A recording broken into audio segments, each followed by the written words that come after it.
Sid down. That's been the real trouble for Preyter in this set. They've gotten some decent hits, but in terms of capitalizing, really snowballing off of them, Sid has been able to get out. Oh no, that was real funky.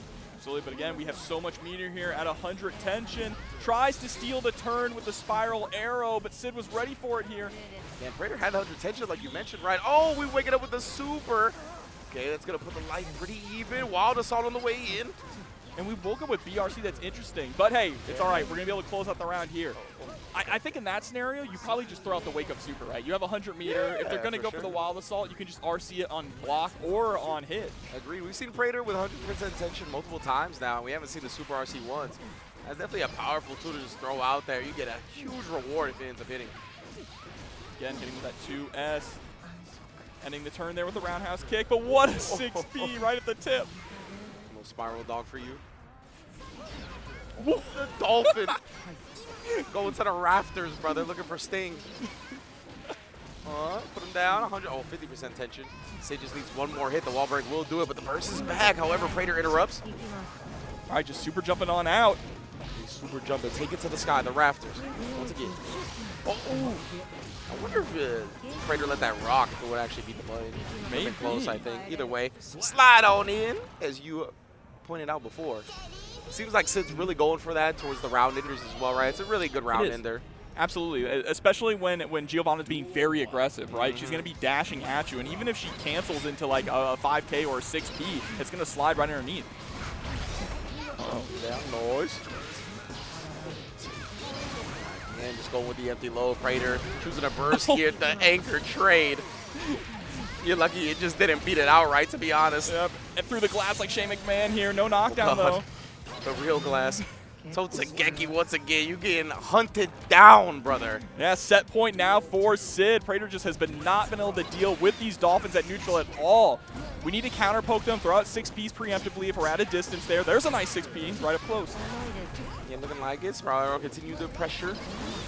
Oh, just jumping on out of it, too. And yeah, Sid has been rewarded so much for going to the sky. Preyter finally finds a clean anti-air and the side switch. It's good. Too much damage, but at least you get the corner. Another great call out. BRC, I think she wanted the overhead, but unfortunate. Too far away for the roundhouse kick. Ends the turn there, but gets caught with the backdash. Oh, the jab anti-air. Nothing to follow it up with, though. Usually the micro dash follow-up from Giovanna is there. The burst is baited. Beautiful stuff from Sid. You already know what was on the forefront of their mind. You saw it clean and clear. So I wonder who won the bet there in the crowd. I know, right? The fella from either Australia. Yeah, straight up. Ooh, and we got Bizarre Jelly bringing out the ABBA. Oh, yeah, once we go into Jealous Rage, that's when the Bizarre Jelly really comes out. You're already seeing it. Let's get it. Oh, no. I don't know what kind of fetish this she's into. Yeah, and this Jealous Rage mode is absolutely insane. She gets probably the best offense in the entire game. The high-low mix-ups are crazy, and it's going to be really difficult for CloverDragon to deal with. Indeed, you already saw the overhead rear its ugly head in that sequence. But now, Bizarre Dragon, Bizarre Dragon, combine their names. CloverDragon is looking to bait out the burst multiple times, but Bizarre Jelly was pretty disciplined about it. Finally finds it. Has 100% tension as well. Can really force some mix-up with a super if they want. Yeah, but not going for it. Instead, going to lose the positioning and about to lose the round there, too. Dying with a full stick of butter. That hurts. That hurts. Yeah, when she's in Jealousy Rage, like, the super is really broken. Like, it's so good. Huge guard break, like, puts you in block stun for long enough for her to run up and get a mix-up off of without RCing or anything like that. Here we go. Pick up the 5D. Nothing afterwards. Just uses it for the setup. But we're challenging back. Nice press there from Jelly. Making it work without the Jealousy Rage. That's important. You get some damage done with that, that's huge. It's going to make the install mean that much more. Absolutely, and we still have a ton of meter on deck. This is absolutely doable here for Jelly. We just have to find some room, get into Jealous Rage, and then run that offense. And that was the opportunity, but we didn't take it. Yeah, and Bizarre looking to interrupt that sequence right there. Got clipped by the hair car. Now gets crossed up with it, Bizarre Jelly. Another 100 tension death. That hurts. It was tough in that position, though. That is tough. That is tough. Yeah, being put in that left-right. Of course, ABBA does have the ability. She doesn't really have a DP, but she's got that armor move, right, that builds up her bar. And that's actually pretty good for just kind of negating some of Milia's mix-ups. Yeah, but Don's Eye equivalent. Let me see. I want to see. Really just abusing the overhead right now, which is a great move in Jealousy Rage. But I want to see some Don's Eyes as well. Yeah, get that guard crush here. Yeah. Starting to go for more lows now as well. Oh, there it is. Speaking of the devil, but we ran out of Jealous Rage. That's unfortunate. But yeah, specifically, I want to see a great anti-air right there. I think that was with the 2S. But either way, Bizarre Jelly was close to wrapping this one up. CloverDragon gets a shot now. Even if CloverDragon could just get the burst out, that's a huge W for them in this round, considering the spot that they're in, and that's exactly what happens. Now Bizarre Jelly looking to close this out. 100% tension on deck, not using it just yet, just applying the pressure, finally pokes to victory. Ringe, I don't think we've spent meter at all. I don't think so, bro. I don't think Bizarre Jelly, do we not put the FD button, or excuse me, the RC button on? We are keeping all of the money in the bank. They don't know what's about to happen. Armageddon might be outside tomorrow. Gotta cash in though. Yeah, apparently. Oh, now we're starting to get mixed up here into the throw, set up the disc, fastball to the other side. This time you got no meter to spend and about to have no life. Hair car through the wall. Now what's it gonna be? We're back to neutral. CloverDragon not spinning the meter just yet, just applying the positive bonus pressure. Throws whatever Bizarre Jelly tried. Tying up the rounds. Yeah, with a perfect on top of that here. Jelly going in the next round with burst available. Nice anti-air, straight into the counter hit. Gets the burst early. Wake it up with it's not overhead and non-jealousy rage, but yeah, the little leap forward lunge special. Both players burst off the table as well. Backdash, that was huge, but no punish. No, but we're still just challenging right back. All right, Yo. We got meter. Are we actually going to spend it? Please, you have full jealousy. Thank you. I want to see the Don's Eye, especially when she goes to the air. I want to see Don's Eye. But right now, all right, in the corner, tries to go for the command dash, but CloverDragon was ready to answer it. Bizarre Jelly, please, I beg you. There we go. Oh, no. Oh, the BRC, and then back into the regular mode of ABBA. CloverDragon gonna seal the second game right there. But yeah, man, there's been moments where Bizarre Jelly has like full jealousy, 50, 100% tension. You can really make Amelia so you can tame her. You can make her second guess a lot of the movements with either the Don's Eye, the Super. She's not going to be able to just go around the screen as freely as she normally does. Yeah, no, and you're going to lock her down and make her sweat and build up so much risk as well, meaning that your next hit is going to do even more damage. Mondo damage. Yes, definitely. Right now, CloverDragon's done a great job, really, though. Oh, that's not the Super I was talking about. Or not a good spot to use it at the very least. Yeah, and not going for any wall break there. I actually like that, trying to keep CloverDragon locked down. But we've been really solid with these anti-airs. Every time that CloverDragon tries to come into the skies, Bizarre Jelly is ready for it. And there we go, RC to extend the combo, gets the kill and takes a round. Yo, Atlas moves are funny. That was the key between the legs. Not even looking at you. That was a wild freeze frame. The yeehaw? Yeah, legit. Yeehaw the key. What in the world? Good anti. I'm really impressed with Bizarre Jelly's honestly non-jealousy rage ammo. Like, he's got a lot of damage, a lot of mileage in the regular mode. And really willing to press too, right? Yeah. Pressing in good spots just like that. The anti-airs have been so on point. Yeah, about to get installed out of it. Yeah, as soon as that block string ended right there. Swing for the fences right there. Good backup from CloverDragon for the whip punish. Oh, but there's the burst. CloverDragon trying to take him, but runs right into the legs. That move's good. I can't front. All right, so Bizarre Jelly getting the point there, and really the adjustment was starting to spend meter, right? Spending meter to extend combos, spending meter there in neutral. It tends to be important in fighting games. Yeah, absolutely. Here we go, trying to go for another mix-up. It's the no mix-up there. Nice backdash into the 2P. Just putting the key on him. Nice interrupt right there, and the confirm as well. Counter hit confirm, that was nice. Uh-oh, this is the win condition. Full Jealous Rage, 50 meter. Oh, 100 meter with the positive bonus. Lord. Yeah, this is your time right now. Put out the Super. Yes, there you go. Lock her down in the corner for at least a little bit, but again, didn't make the right gambit afterwards. CloverDragon continuing to take to the skies. Bizarre Jelly not really looking for the air throws. We still see the ground throws, though. Yeah, fastball into the corner to mix you up. And now we're going to go coast to coast. We've been on every side in this combo. And then the overhead touch from a long distance. Bizarre Jelly choosing to hold the burst for now. Maybe didn't react to it in time before they got wall splat. Either way, CloverDragon on set point. Yeah, last opportunity here to be able to spend that burst. Are we going to spend it early? Looks like we are. Rage. Oh, no, but again, CloverDragon just staying in the sky so much has really used a lot of that speed on the ground from ABBA against the player. Yeah, which is interesting, too, because we have really solid air buttons in ABBA as well, right? The chasing the skies, especially in Jealous Rage. There's the 6P, but we're immediately challenging back there with the close slash. Yeah, see, look, as soon as the Jealousy Rage got activated again, CloverDragon tried to take to the sky, right? Got hit in the middle of it, but nonetheless, that's what Bizarre Jelly needs to be looking for, but that's going to be safe for the next tournament. CloverDragon taking it 3-1 in the set. I should say saved for losers bracket, because they're not out of it just yet. Yeah, no, but we're going to have to see if we can get that knockdown. That's going to be the big factor of it. Immediately tries to go for the far slash. All right, starting off strong. Keeping Charcolotte on their toes. Just straight up, the classic Zato stuff in Strive. You have to wonder, too, like, a lot of players have not fought Zato in a long time since this character is unseen, so you got to kind of reorient yourself. Like, what the hell? The drill locked down into dust? I haven't seen that since, what was it, 2021 when this game launched? Yeah, it's been quite a while, but there we go. Kickstart my heart into the RC. Gonna get the wall break here. Dude, sitting on 100 meter. Dude. Yeah, dude. Oh, here we go again with the 100 meter. Gonna use the Amorphous. We're gonna see them spin there real quick. Yeah, and since they took to the sky, no need to spin the extra 50% tension. Very well done. Oh, but I like the flies that we're going for here. Unfortunately, getting caught by those long-range normals, like you mentioned. Deflect shield. That was dash up deflect shield. That is not a strat I see often, but either way, it worked, but not for long. Charcolotte, she's doing a good job already putting a round on the board. Absolutely here. Still has burst available as well in case things get hairy. Oh. All right, yeah, that was only the first hit. I think they have to be crouching for both his connect, if I recall correctly. But yes.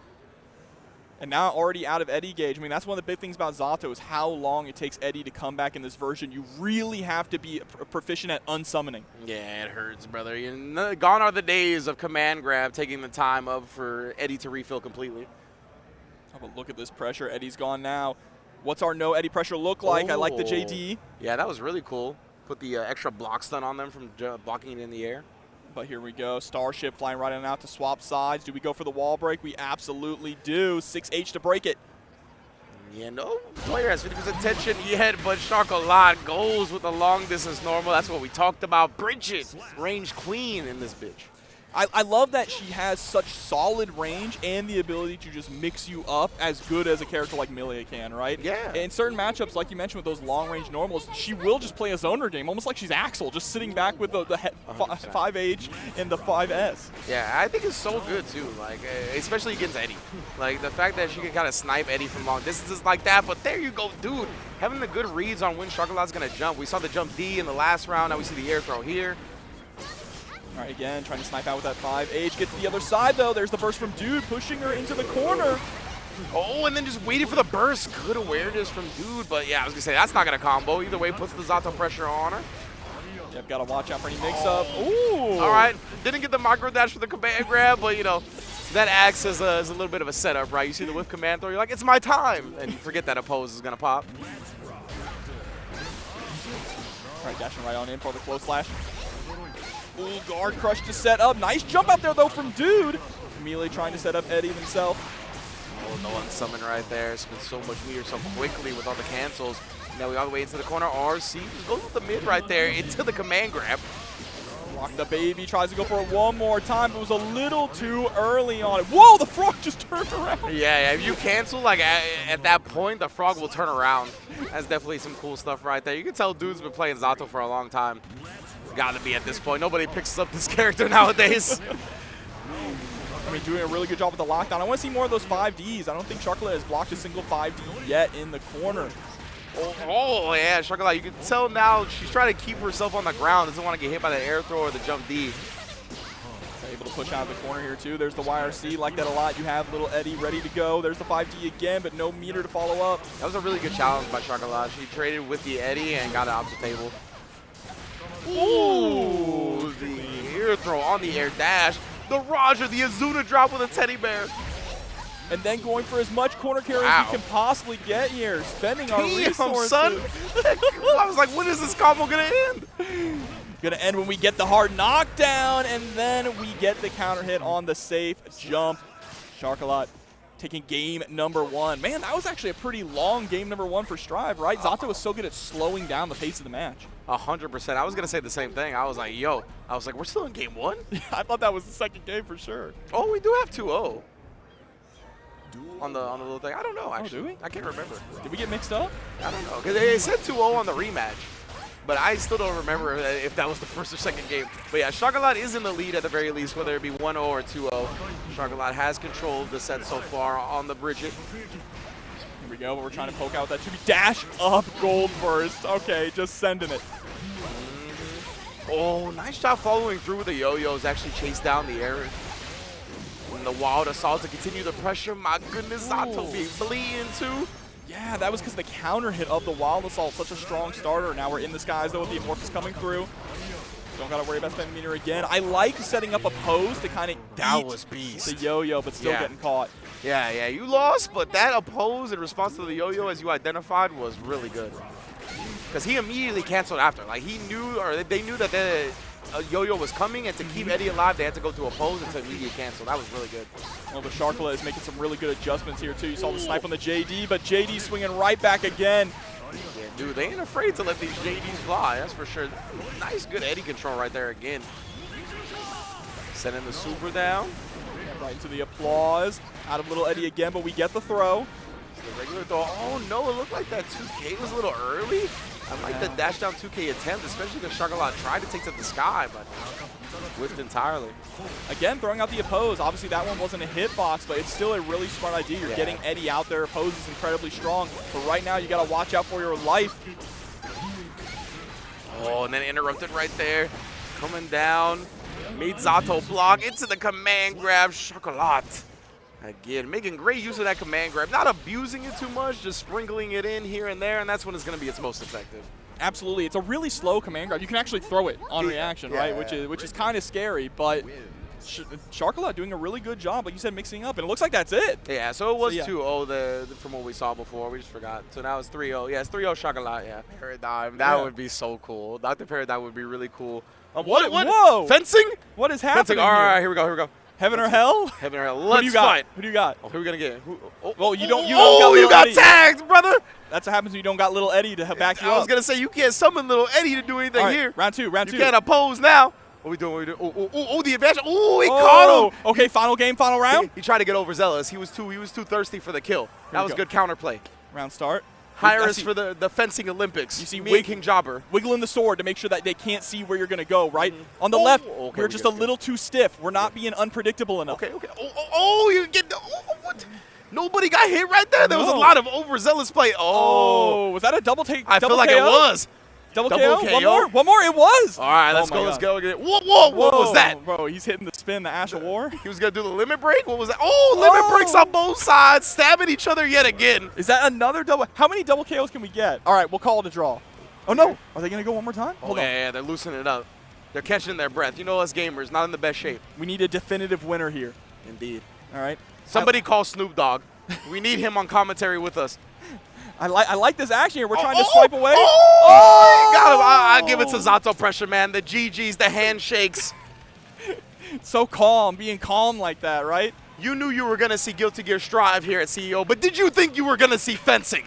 Defeater of the Ottoman Empire? No, I think they were defeated by the Ottoman Empire. Okay. I think. We'll see if they're going to be defeated here by May. It's going to be Sin versus May to kick this off. Just running up and throwing. Taking a page out of Sin's dad's book. Again, throwing up the Dolphin. I think the idea of trying to be a little bit more airborne here on May's side is going to be smart as well. Use those disjointed hitboxes. Sin does have some decent anti-airs. That close slash is crazy the way it just brings you right back down.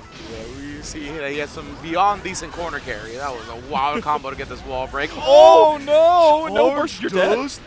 Charge dust. It's like that. Ooh. Still alive. The Japanese guts. I forgot. Yeah, indeed. May. She's a tanky one. Overhead. Sneaks it in for the kill. Yo, the charge dust. I respect that as a move in pulls for Guilty Gear Strive. Absolutely. You got to test your opponent's reaction. See if they can block it. There's the throw. Can't block that. Throw right back there. Back throw incident. Waking up with the DP. Cancel it as well to keep the OP going. Ooh, speaking of which. Oh, wow. That was actually really smart. If it would have hit, then you would have gotten the RC, like the Red Roman cancel. Yeah, would have got the combo either way, right? So, yeah, kind of acting as an OS in that moment. Really good stuff from Byzantine, though. DP again as May tries to push her advantage. That was a quick game one. Yeah, and obviously, I think Sin probably has the second best DP in the game right after Leo, right?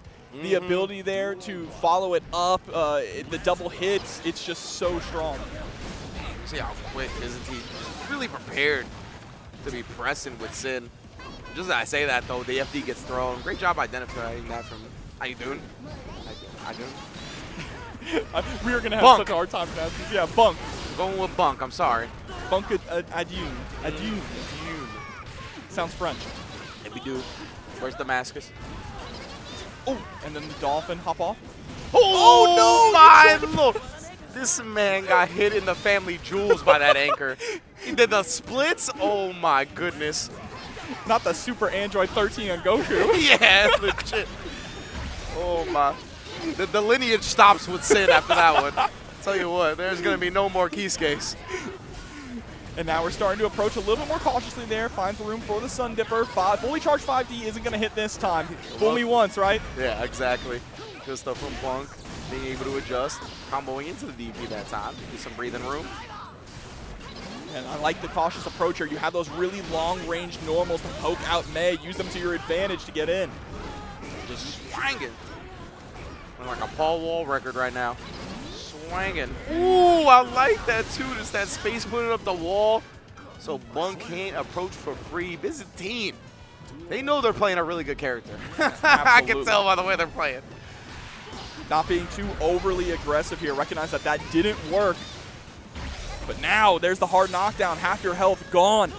Yeah, Wallace off for the hard knockdown as well. Just trying to apply this pressure positive bonus. Puts him over 50%. Oh, it slides on in and give me the RC. Builds up over 50% again because of the positive bonus. We got a quick burst, but wow, what a counter poke from BUNK. Oh, and that was a crazy conversion there too. Just to get close enough to pick up with the 2K. That was clean. That was heat. Love seeing it. Yeah, May's honestly got so much creative freedom nowadays because of like being able to aim the dolphin, the feint on the dolphin, like lots of cool stuff. Yeah, and they brought back a lot of her mix-up game, which is something that people were upset was gone from Aigis, right? Yeah. That's a good point. Applying the pressure, trying to crank the wrist gauge a little bit. Byzantine gets clipped and then thrown. Finally finding some FDs a little bit here. Oh, no. Nice. Using the 2S there, really great awareness, but gonna get caught right out of the skies. Immediate burst, we want to be a hero. D trying to hold on to this one. Oh, the DP dodged it, but either way, counter hit on the other side. Byzantine survives for a moment, but I don't know for how much longer. So we see the sweep come through. Yeah, and you see that Adyune is starting to really build up way more momentum here in the match. Byzantine needs to put a stop to it. Oh, again, the anchor just coming down. Byzantine looked like they didn't have the DP ready. He's had it in the past, but this time not going to it so much. I thought he was going to bust it out of here because of all the overwhelming pressure, but BUNK sneaks in an overhead, another wall break. All right, overhead's going to connect here into the RC. We want to get the wall break if we can. No, instead we're going to reset the pressure. Make sure we can lock May down and tried to go for a gold burst. I respect it, but it's not going to work out, and we're going to the next game. That hurts, right? Airballing the gold burst, and yeah, dying for it right after, that is not a good feeling. You got to hope for Byzantine. He's able to shake it off real quick, have that short-term memory that you need for competitive play to this game 4. Yeah, we're in Daytona, not Vegas. We're seeing so many gambles here with these gold bursts. That's why they're not working. In Vegas, they get a buff. All the gambles you take at EVO, they get a buff because you're in Vegas.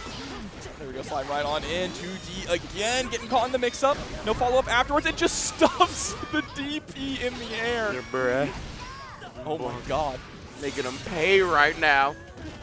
You got full calories at least. Try to make something happen. You can pop off. Oh, never mind. Set point. Sometimes the long-reaching normals, when the opponent knows they got the 6P on deck, could definitely work out against you. Oh, revenge! The return of the favor. BUNK, what a time to do it as well on set point. Oh my goodness, it's gonna be real tough not to be tilted from that one. Yeah, trying to wild assault right in there. Byzantine burst for their life. Oh, and then coming down from the rafters, leaving them on a pixel. We DP and Hail Marys to the sky right now. We still got a dream, but there we go. Swinging with the far slash on the anchor. Adyune is gonna take it. BUNK is gonna take it here. Yeah, well done from BUNK, turning it around. Dropped the first game, but from there really ran the gauntlet.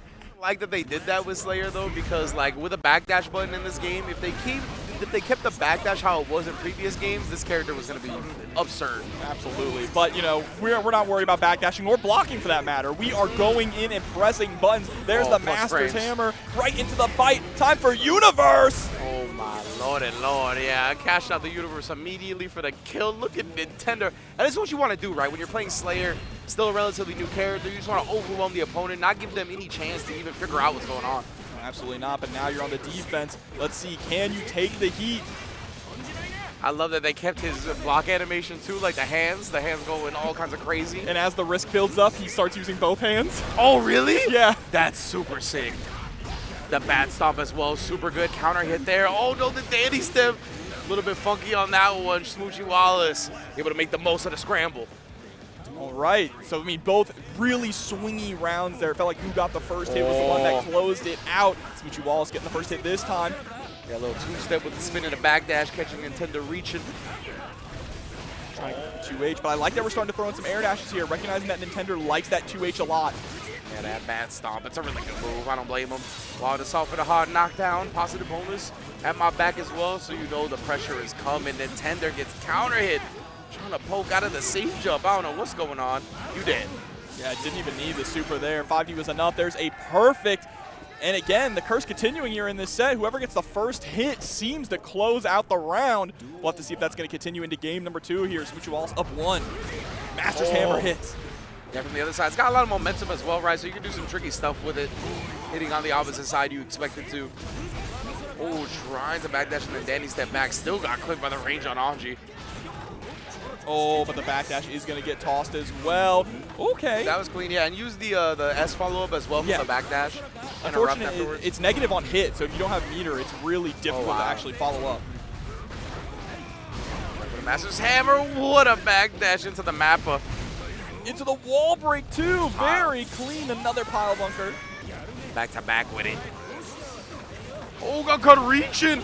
Smoochie here. Do you have the conversion? I don't know if you have the meter to kill. You're going to get to the wall and get the wall break, but that's still not going to be enough. Nintendo surviving with 100 tension and burst. Just wake up Mappa super.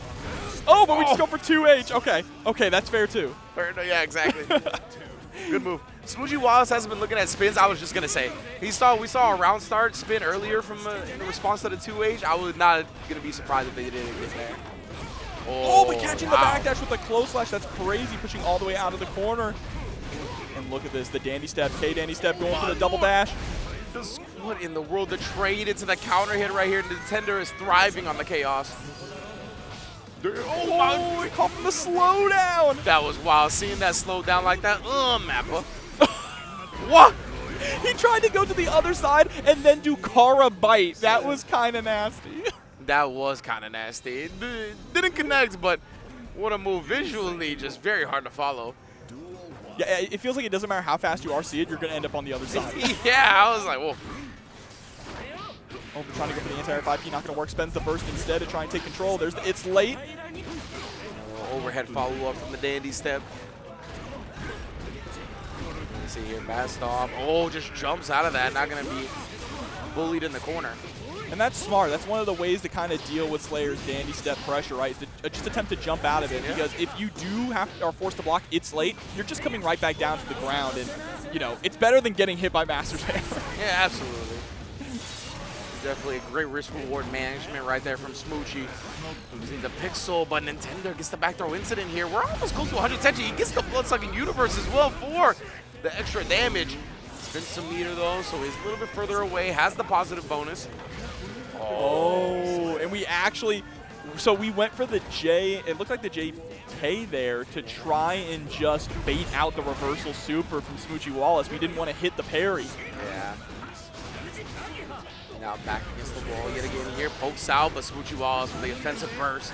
Wants to keep this corner position, just backdashes as soon as he sees Nintendo disappear from the screen. Yeah, this one's going to hurt as well. Goes right into the super. There's the sun.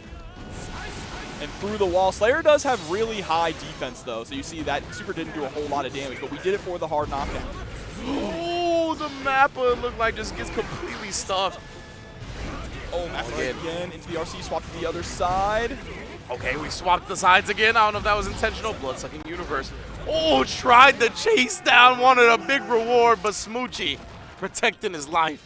Yeah, a little too greedy there for the follow-ups after bite, right? Slayer doesn't get the best Oki if he doesn't have any meter available after bite mid-screen, but you can go for something like 2D to catch a backdash, right? Yeah, absolutely. Man, oh man. All right. So I like this. Take some time here. We'll see as well, because obviously our Slayer player, Nintendo, has been rocking deep with the Nagoriyuki apparel. Absolutely. So could be considering the Nago switch. Taking a big drink of water, damn, though. no straw. That's what I'm talking about. Straight up the big gulp. of straight H2O. Oh, we aren't done yet. We're going right back in. Yeah, let's go. Ice cold. Damn, is Smoochie just talking to him? Yeah, saying, Yo, you know, you got to block that. You got switch For your real. character, switch your character. That Slayer's free. Damn. So we're bringing out the Nago, right? Obviously with the apparel like you mentioned. Obviously, the character's been in the game since launch. He's going to have way more experience on the Nago compared to the Slayer, but we get an extra dap as well. Okay, okay. Smoochie Wallace just enjoying the hell out of himself. He's like, oh, this is great. That's how I want to see people up there here on the tournament stage, though. It's a beautiful thing. Ooh. Trying to go for that Bloodsucking Universe real early. Indeed, I'm not mad at him. Oh yeah, Bloodsucking Universe is his command grab, huh? Yeah. I just applied it to Slayers too. I was like, it's the same thing. Same vampires. It's always been called that. It's the same animation too, like the bite. Oh, are they both called that? Yeah, they're both called both called Bloodsucking that. Oh, Universe, okay. Weird to have a move with two moves Yeah, with the same name, right? exactly. Like I don't know any other like fighting game that has that, where two characters have the same exact move and name of the move. Other than Hadoken, I think that's it. Oh yeah, true. Duh, I'm stupid. Oh, catching the backdash there though with the close slash. 6H. See the positive moments ringing in from Nintender as well. Oh, nice job. Air dash. Great way to dodge a lot of the normals from Nagoriyuki, but of course that 2H can be looming. Oh, gets the blood sucking. We actually bit just a little too early, spending 100 here, but it should be able to kill. I don't know, Anji has that guts. But the extra damage on the wall break? It is. Okay. With the last chunk of that super plus the wall break chunk, Nintender. It's around on the board here, trying to tie up the set. Oh, gets caught trying to send the clone. 2S, of course, still a poem button. Yeah, and that burst there from Smoochie, just trying to stay as aggressive as possible, not let Nintender play, but there's the pickup all the way to the other side. Triple slash series. Oh, interrupted that time. Yeah, Smoochie Wallace trying to thwart the range of Nagoriyuki with some of his own. Back throw incident, though, we in the Kona. Oh, and the overhead able to connect 6-8. Game 5. Oh, my God. The timing on that overhead was gross. One more for both sides. He wants the dap again. Smoochie. I like this, the sportsmanship. I do too, I do too. I hear it. The round one. Let's rock into this game 5, final game. All right. Of our pool set between Smoochie Wallace and Nintender. Our best pair of names yet. I think the switch to Nago was definitely huge, right? Play with what's more comfortable for you. And not biting there on the 6P. Very smart, being so cautious. Going for low-risk options here. Indeed. Oh, the overhead this time, though. And tried to reach. Smoochie Wallace going to make a pay for it. And be utilizing the super as well for the hard knockdown. We got positive bonus on the other side. Nintender got a little bit of life to work with, but not a lot. We're trying to chase down. And there we go. Yep. Final round here. Set point for Smoochie Wallace, but can Nintender fight back? We almost have burst available, so that's going to be one get out of jail free card, but we need to win out in the neutral game, which has been so difficult. Yeah, Nintender, he tried to 5P, like mash out right the Amari and Smoochie with the 2S. It's just so low for Anji. Dodged it completely in that last round. Now we get the overhead, the harassment, the close as frame trap. I bet Fukio into Beyblade. Now we can start running our offense. There's the bite. Oh, the world is yours. I love this. Back to back. He tried 3. My goodness, bro. Oh, you could have picked up after that. Actually, could have picked up with the far slash, but we just weren't ready. Indeed. Maybe even the 5K. Yep. 5K 6H would have been crazy. Oh, no. Gets absorbed on the spin this time. Smoochie Wallace is on set point here. Gets the hop into the throw. Puts the butterfly on him as well. Still has 50 meter, which means this offense isn't over. And the PRC 2D. That was fire. What a set. And then they're going to hug it out. I love it. PRC the overhead as well, right? So stuff like that relies on your opponent being good because he only showed the overhead for a few frames. Is so good against Elfo, right? She's not going to be able to go for a lot. Like in that scenario, I think 2K would have beaten that out. The flip of the Pine Bear. Yeah. We'll see if already Laust is going to go to that at all. At least try to test so TenTeddyGoneKray doesn't get free pressure off the Rekkas. Oh, give me that. Bomb? Yeah. Oh my God. I was going to say you're going to recover into the bomb. Unfortunate. Yep, into the RC here, trying to go for the overhead, but gets another snip. Straight ESA jump. Jumping out. Oh, and the fadeaway jump K. Toss the bomb on her just for good measure. All right, already looking pretty strong here, starting things off. Laust no more, right? This character has gotten stronger and stronger as time has gone on. Got the goons coming out as well. Toss the banana peel, fam, yeah. Both players just looking to avoid each other, but what a conversion that was off the 5K. All right, I see. The name might be a mix-up. you look kind of good on this Faust, bruh. Oh, here comes another mix-up. It's going to be empty jump, snip, snip, snip. Put the afro on her. Oh, damn. Play the beats in his head. Here we go. Right into that Rekka pressure, right? Oh, you tried to be aggressive with the burst. I respect that decision, but Laust just so ready for it. I also respect that decision. Laust, though, as you mentioned, one step ahead. Super impressive first game, honestly. Absolutely. We keep trying to challenge the Pineberry there with the 5P. Not quite working out. Just a little too low. Man, Laust just spent some of his burst right there, going for a wild assault, but came up empty. Oh, just ate the bananas. See, when he eats the banana, it should heal him, I think. I think so, too, personally. 5Ps break the wall. Very nice. Has plenty of meter here to get something started. Goes for the Bridal Express, but no RC on it. He tossed the bomb. Oh, super. I don't think that's going to hit. No, it doesn't. Yeah. We have to RC. This man. I was like, I don't think Mix really has a herb box down there like that. No, but we have been getting so many command grabs here, Wrench, constantly. There's a safe jump again. That's going to be... No, we stuck way too early. Indeed, right. So the Mix ended up breaking the wall. Couldn't get an optimal in there, but it's okay. Coming down with a jump 2K. Already Laust. Remember, he's up 1 in this game already. Yeah, absolutely. Or in this set, I should say. It's 1-0 to Laust. Yeah, thank you. So he's on the verge of going up 2-0 real fast. Yeah, still has burst available also. TenTeddyGoneKray spending it just a little too early now. No get out of jail free card. Lockdown here in the corner. There's the Afro again. Afro, the command grabs. Ooh, climbed up the stairs. Oh, the bomb. That was such good awareness. I thought that was about to combo into the bomb, dude, too, me for too. the wall break. I was about to be like, if this actually combos into the bomb as well, I'm going to lose it. I love the way that whenever Laust is in the corner and has to block the Elfel Rekka mix-ups, we immediately either burst or spend our YRC, but we also get sniped out of the sky by that 6H. Yeah, now he doesn't have either of those resources here. He should get over the 50% tension after this wall break, even the damage. Oh, he actually didn't build a meter. My bad. All right, 2H. Oh, and then he committed to the FD on the approach, taking even more meter away from him. No access to that YRC because of it. TenTeddyGoneKray on the board. Absolutely, and I love one for Bridal Express there just to blow through the item toss, right? That is one really solid tool that Elfel has to close the gap. Oh, the snipe. Nice 6P. Oh, my goodness. Send out the love bomb. Hop across the screen for that guard break. We got another one. Send it. Forcing Elfel into the skies, but no, you get the pickup. Yeah, the Afro buff love bomb right there. Rolling along. The jump back jump 2K. Counter hit air to air immediately. Someone call a doctor. For real. Oh, no, not my shins. Not my shins, bro. Oh. What a face. Looking like, what is that, a bush dog? Yeah, facts.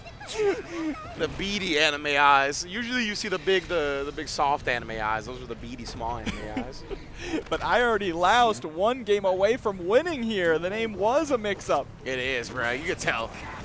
Usually, that's what I suspect from a lot of people going with stuff like this, like indicating that they're just going to lose outright. I'm like, okay, you're probably pretty good.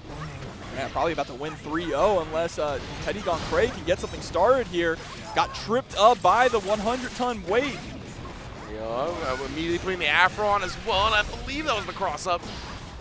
Either way, Laust again. Yo, the connection on that instant jump K because of the Afro, and the Meteor's coming. No turn allowed to be taken. TenTeddyGoneKray going the way of the dinosaurs here right now. One more set point, I should say. To enter the land before time. Nice again. Bro, help. Littlefoot. Oh, we both got Afros. Twinsies. Ooh, climbing up again. Lit that one up. Your Afro's on fire. Mine's not. Into the super. Look at that. Oh, the Afro on! That's godlike. Oh, my goodness. Not going to be able to get the kill with the hard knockdown here. One more interaction for Laust. Oh! The deflect shield. Gambit trying to buy themselves some breathing room, but Faust, nice job from Laust, baiting it out, punishing with the 2K, or 2P I should say. All right. Facts.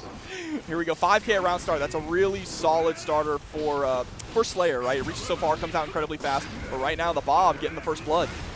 Ooh, and the Gunslam cancel, catching Cowhunter. Attempted to take that turn a little bit early. Again, Cog trying to take his turn a little bit too early. Oh, I like it. Double dash into nothing. Just trying to bait out a reversal option. Gets hit by the second overhead, but no follow-up. Indeed. Oh, with the Bandit Bringer, another counter hit. Yeah, Cowhunter hasn't been able to pick their spots carefully. But yeah, you see the counter hit does allow for a conversion off of that backdash S follow-up. Ooh! You're dead, maybe? Maybe he got the burst. Didn't have any meter to his name, so Bob, because of the instant wall splat on Pile Bunker, maybe some damage on the table. Yeah, we might have been able to get one more Pile Bunker, but I don't think we were confident about it. Instead, we actually get the dash cancel Mappa. Yeah. Those TK Mappas, TK special moves, way harder to... Oh! The overhead counter. Yeah, bro, forget what I was going to say. That counter hit is what matters right now. With the it's late, that's half your health gone.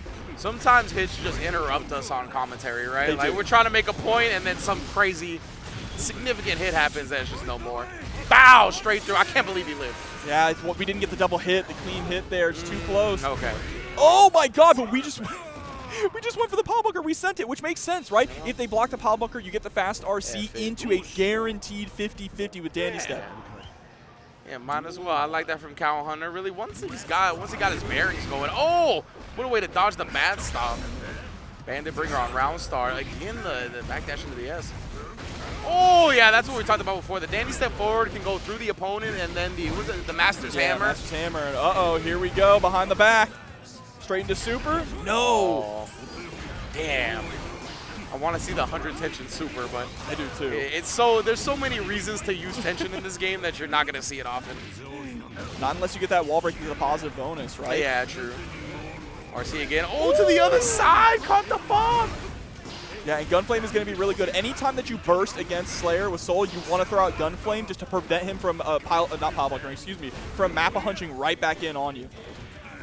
And again, applying this pressure in the corner here. Cowhunter trying to pick these spots carefully on the FD. Gets hit low, though, and the Bob had the meter to convert, and the Volcanic Viper puts him in the grave. The clean hit. Oh, yeah. Give me that damage. Then we relaying the full round inning animations, Rock. Not something I see. I'm way too impatient for that. Me too. All right, 2K2D pressing out. Dash to the other side for the meaty close slash. For the Bob. Nice with the 2D. I love that we're throwing that out a little bit more. Cowhunter has already shown that he likes to go for the Mappa hunch in to close the distance. Precisely. I really like that as an answer as well. And then the Volcanic Viper actually beating the Master's Hammer right there. Oh, 3 frames. I love it right there. Not going to let Cowhunter do whatever they want for free. Yeah, but we're getting those free hugs there with that wild throw through the wall. Oh, no, bruh. Might need to start charging for these. I'm going to charge Soul for hugging me. Bob tying up the set just like that. With incredible adjustments, right? Not only utilizing the 2D and the Gunflame as kind of a preemptive tool to stuff any approach there from Cowhunter, but also the 5K, the moment that you see him go for the Dandy Step, throwing out that 5K, because we've constantly been going through the cross-through Dandy Step, right? If we want to bait out that 5K, we're going to have to go for K-Dandy a little bit more. Yes, sir. See if that's what we're going to see as we continue on the set. Oh, wow, the Salt catching you trying to move. Reaching up to the heavens, bro, with that stretch, but that is a massive drop, and you're going to lose so much life for it. What in the world was that side switch combo? Looks so strange with the Pile Bunker hitting, but you landing behind. Tick throw set up, Bob trying to close out this round. Yeah, backdash and punish the S follow-up this time. Yeah, didn't spend any meter either. That's a situation where you got to spend your meter, right? It's completely unsafe. Yeah, immediate RC is necessary in that moment. Here we go. You can see Cowhunter kind of slowing down a little bit too. Not as aggressive at round start, but is going to get a massive punish here. Fully charged 5D. We spend the burst. Which was smart too, that slow. Oh, never mind.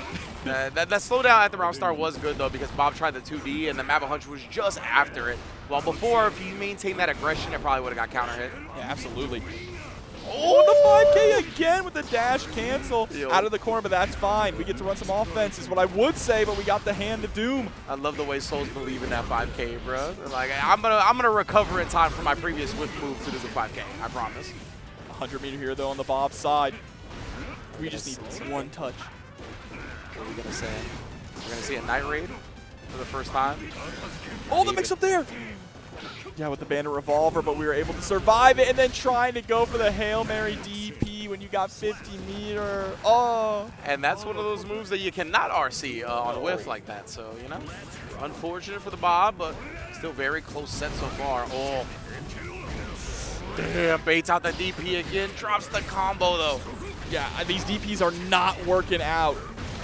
Bad stomp. Oh, my, I can't believe it's so good again. We're almost at 100 meter. Oh, no, never mind. We spend it. Understandable, though. Gets the pile bunker there. Damn. Cock the arm like Henry Cavill. For real. Did mad damage. I love how he puffs out the smoke, too. Yeah. That was a nice chunk, as pile bunker is one to do, of course. That's why we play this character. For pile bunker. It's all about the hits. We get another one at round start this time. Oh my goodness, counter hit. Puts him in the grave again just for the Oki. Oh, prevents him from jumping out for free. Bad stomp after that. That was such a tricky spacing.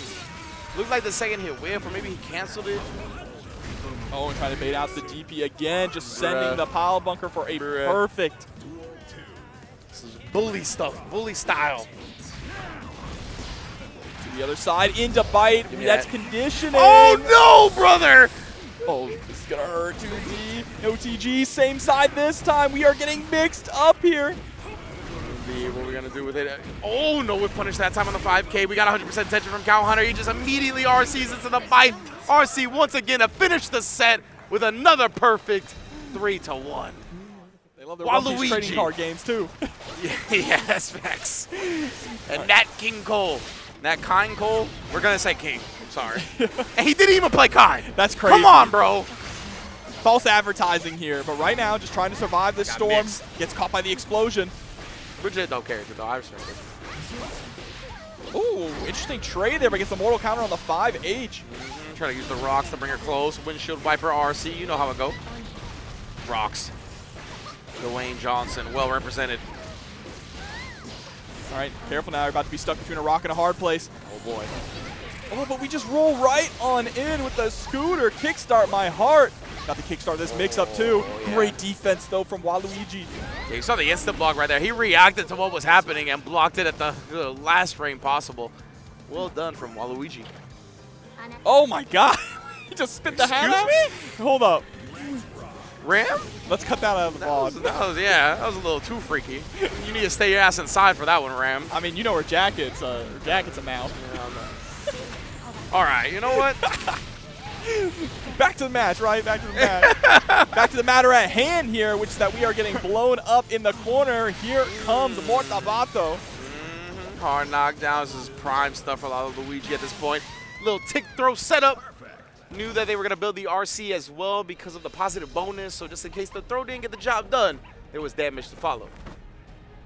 And Walooiji already looking really strong, handling Bridget in neutral in a really solid way. Like, NateKyngCole had a hard time getting anything started. There was a couple kickstart my hearts, but some of them actually traded too. We were willing to press against it. Yeah, it's good stuff. You can tell Walooiji, it looks like they got some decent experience in this matchup, as you mentioned. NateKyngCole's not really getting anything for free. And as Bridget, a lot of time you can sneak stuff in just because you have so many different ways to approach. But Walooiji has been ready for pretty much all angles so far. Nice job. I like the way NateKyngCole's playing this one, though. A lot of harassment with the yo-yo throws. You can see again, Walooiji keeps trying to take their turn. Actually, whiff punishing for full distance on the rock attempt. Why did you know they were going to do rocks right there? I think that is a pretty popular option after burst. So really good read from NateKyngCole. Oh no, but rolls right to the windshield wipers, and just like that, everything could turn around. We have a lot of meter available, and we're going to go through the wall, so we're back to neutral. This is much more winnable now for Nat. Yeah. FD. Oh, you can't let the FD go, brother. I understand you want to save as much meter as possible, just rolling on in after. Bro, the high five with Roger, we're seeing all the, no one's skipping. That's what I'm saying. I haven't seen any of these round-ending animations before. The high 10 with the teddy bear, come on. All right, 2S is able to connect here, roll right back on in for the close slash pressure. Sends out the yo-yo, absolutely. Also, Roger looks super sick in this color. I never noticed. He does. Like the black and purple. Oh, trying to avoid this corner pressure. Walooiji finally finds their way out, but yeah, the RC at that point was really late, so NateKyngCole confident in the press back.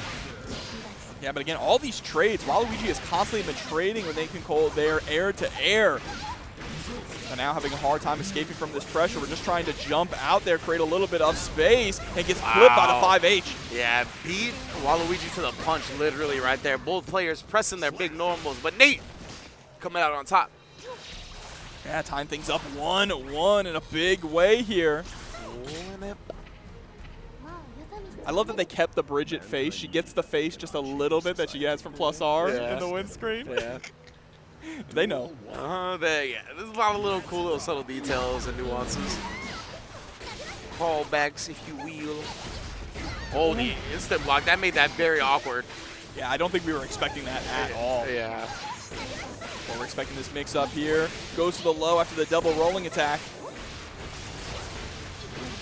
Ooh, the dust tapped version.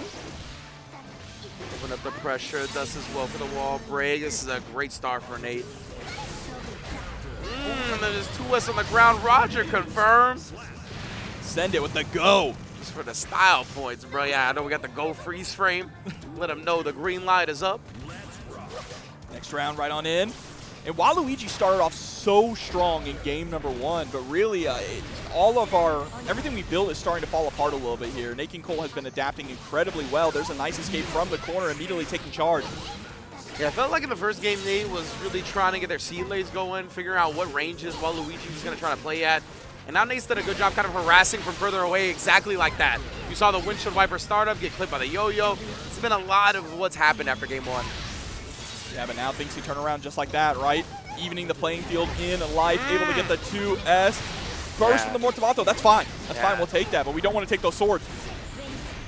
Oh, all right, the pop-up from the sword actually connecting. And yeah, that's actually one of the optimal points to burst in this game. In old Guilty Gear games, if you burst and the super came out, like the super was going to go through and kill you. But in this game, if you get the burst out while the super's out, the burst actually beats it. Yes. So the opponent wastes meter and you get the burst out. Absolutely. And sometimes that's a fair trade, right? We just don't want to get stuff through the wall in that scenario. Willing to spend the burst for it. And now trying to get the lockdown here. Nice pickup. Burst comes out early from Walooiji. Ooh. Oh, the 5 PRC. Very nice. Gonna be able to get the wall break here if they want it, which they do. They gets the positive bonus going. Walooiji got 50% attention of their own, though.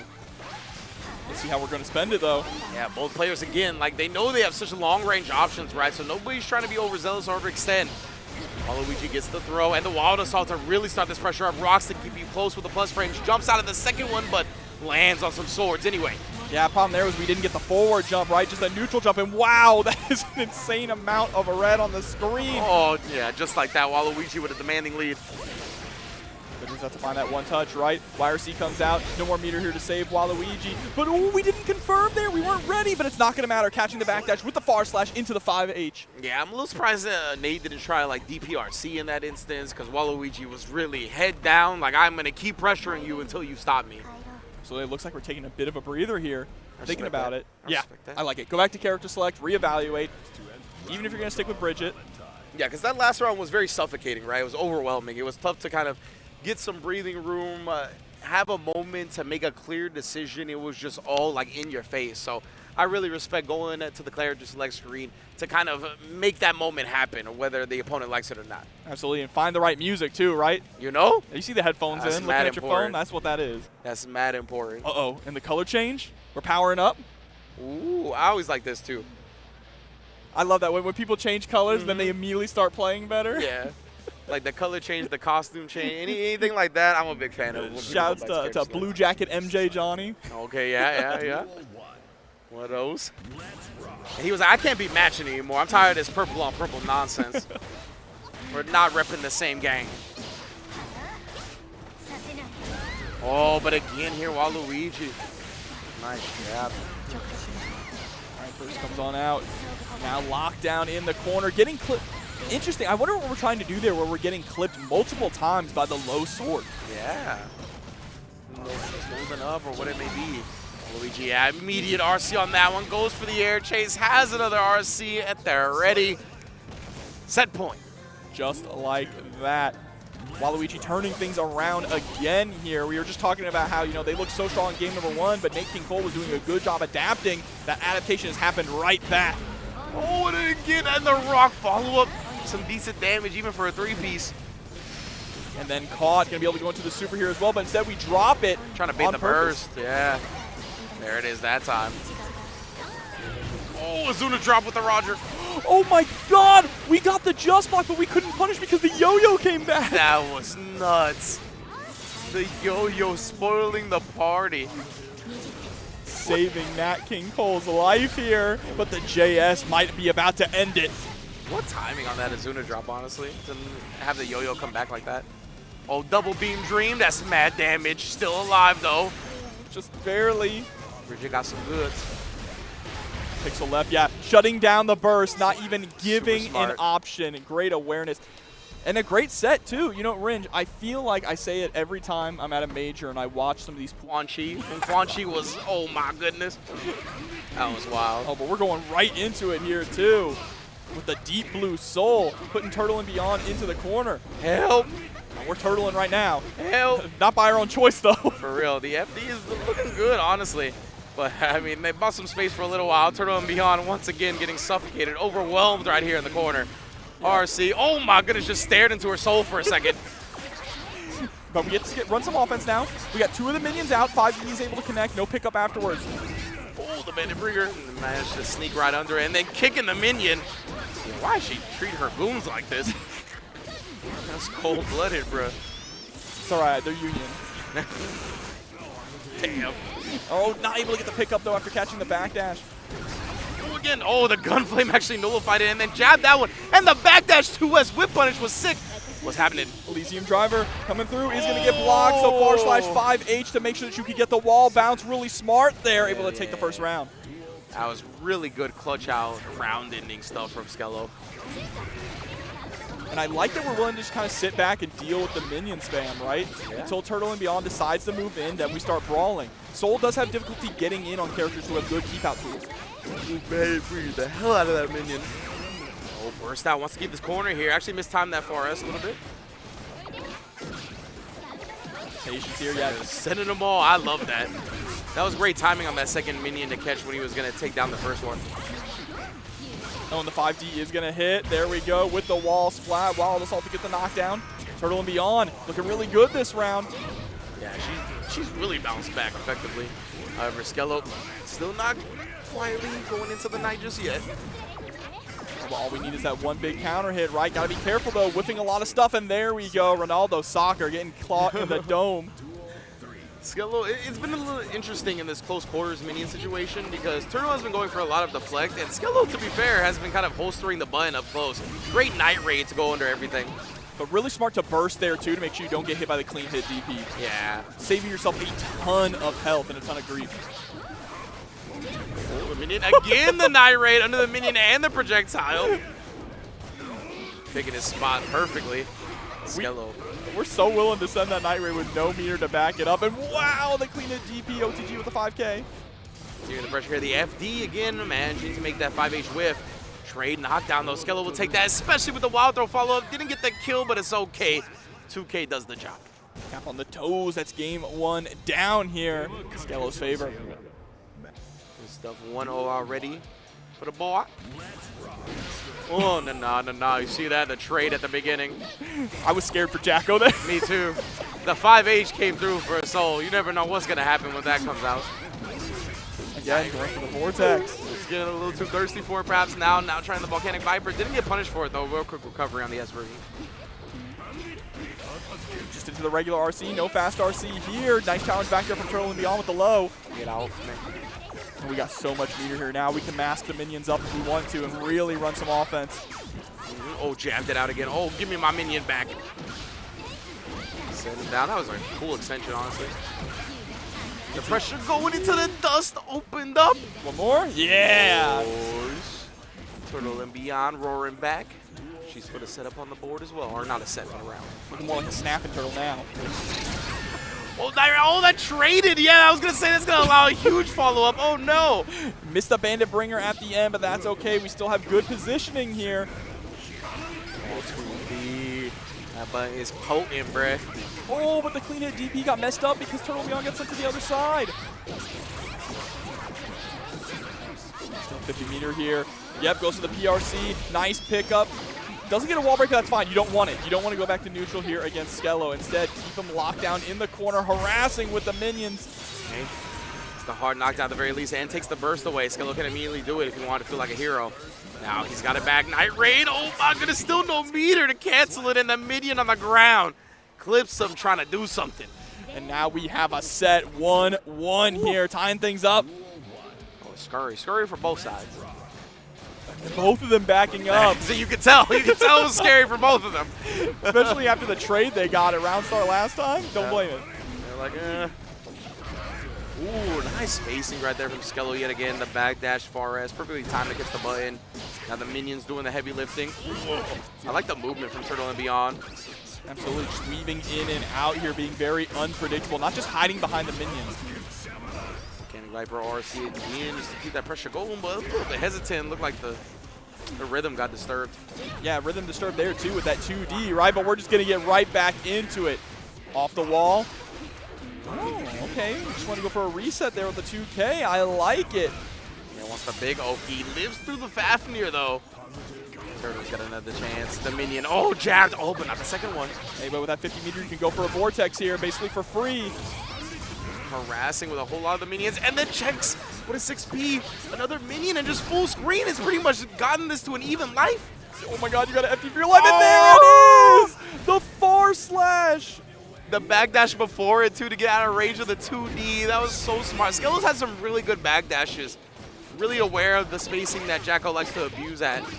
That 2D is one of the best buttons in the game. Against Jacko, you have to be aware of that spacing. Absolutely. And I just think both of them have been so interesting in neutral, the way that they're moving, right? Look at those multiple backdashes, but it's not enough backdashes to put you into negative penalty or in that danger zone. Yeah. Both of them have made some real precise movements. Impressive bandit Oh bringer my God. out of the air for the counter hit. Your life, bruh. All right. Able to survive for now, but now another counter hit. This time the far S Snyder Volcanic Viper puts you on life support. A magic pixel remaining, but backdash is the second hit of the revolver. What? Gets the counter hit here. We have a 100 meter. Here comes the Elysium driver. Are we close enough to the wall? Please bring this back. That backdash on the second hit of the revolver was too sick. Please bring it back. Oh, the flex shield baited. Oh my goodness, the wall splat was so fast. You're not dead. Skel0's definitely still alive because of the wall splat being so quick.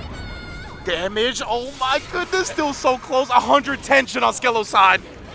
Oh, and there's the YRC coming out. Deflect shield was so smart. Oh my goodness. TurtleAndBeyond brings it back with the fireball at the end. That is one of the greatest comebacks in a round I've seen for Strive. That is insane, absolutely wild, and we're still not even at the final round. And then the 2D is starting to rear its head again. Remember we talked about it. And yeah, not even at the final match, as you said, right? It feels like a game 5. It does, absolutely. It feels like a final round. And there we go. Off the backboard, running away, just drops the minion into Soul's arm. It sends out the Elysium driver again, bringing out the pile driver, break that neck. Oh my goodness, not the Owen Hart version. Not like this. The classic's going on right now. We need to honor his memory. Oh, and the JD's just sending out the fireball. That's how we got the last round as well. Yeah, and that was the you better walk around like Daft Punk. Headshots for the year on deck.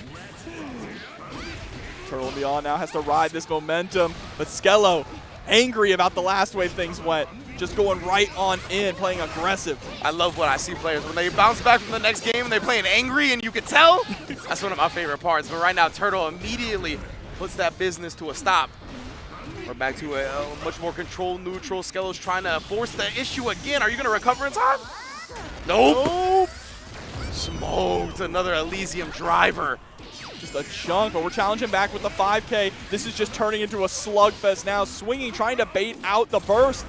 Oh, the 2D again is so active, bro. Skel0 trying to take his turn and ended up catching one of the later active frames of the move. Again, we shooting. Oh, but the instant block, yeah. Kept her mad close for that and got the punish with the 5K, the 3-framer. Absolutely, but now getting smothered by these minions. They're all gone. Night Raid Vortex, anti-air. That took such a fat chunk off. Just the straight Night Raid killed. That's all right. We are swinging now. You can feel that the energy of this match has really, really picked up. Both players just going for a lot of Hail Mary options, trying to get those big hits. Oh, the kick into the deflect. Look at Skel0 play around the deflect. I don't know how he's done such a good job of that. Like, he really knows when to check the minion and when the deflect is going to come out. BRC again. Okay, just locked her down for a second. No real mix-up, though. Oh, but deflect's going to hit this time. Finally, yeah, on the bandit bringer. There you go. Night Raid to delete the minion and you. Point blank gets caught by the 6S. We're going to game number 5. Woo, woo. This set has been a killer, bruh. Skel0 versus TurtleAndBeyond. I'm so glad we're getting to game 5. Saving the best for last here, our last match of this block. That's facts. Love forward to end like this. This is the winner semis of their pool as well, so both of these players definitely looking beyond competent at this point. Very solid. All right, 2K2D is going to get pushed out by that FD. I like the preemptive 6B as well, just in case the Fafnir comes through. Yeah, man, we saw the Fafnir, right? We were able to air dash over it. That deflect, I think, actually did beat the Night Raid, or maybe it was Jacko. I couldn't tell. It did, yeah. The deflect? Okay. She was close enough to the minion that it actually deflected it. Nice. Here we go, breaking through, right onto the other side. BRC slowed down, tried the backdash, though, but they were too close. Skel0 just still believed in the 2K, and he's actually going to get the kill off that set point.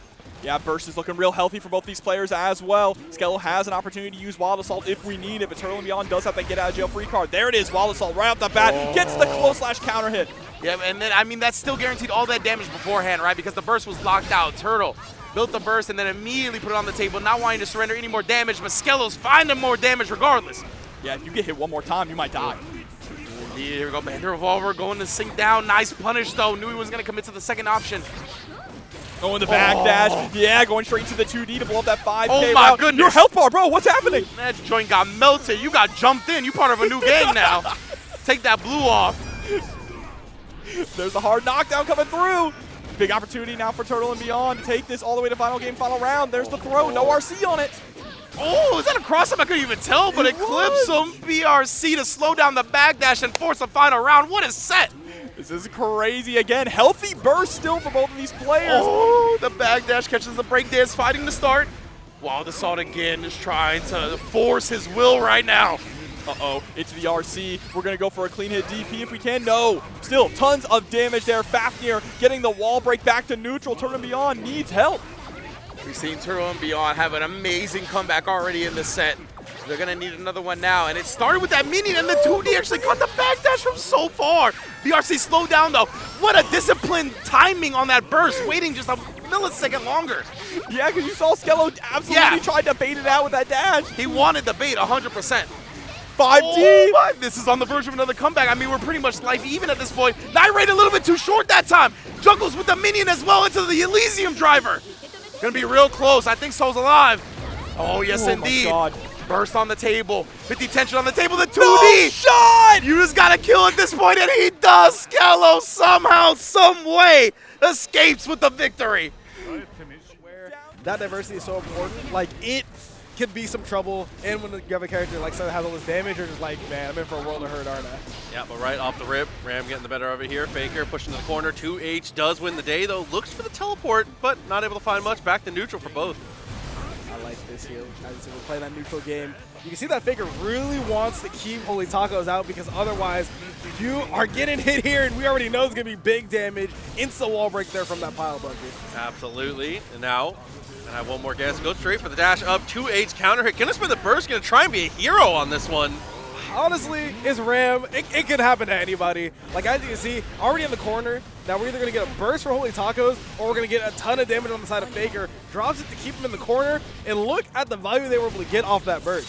Still was not able to get the kill, though, and unfortunately didn't have any meter. Goes straight in and gets the anti-air. I love that. Closes the distance in a heartbeat.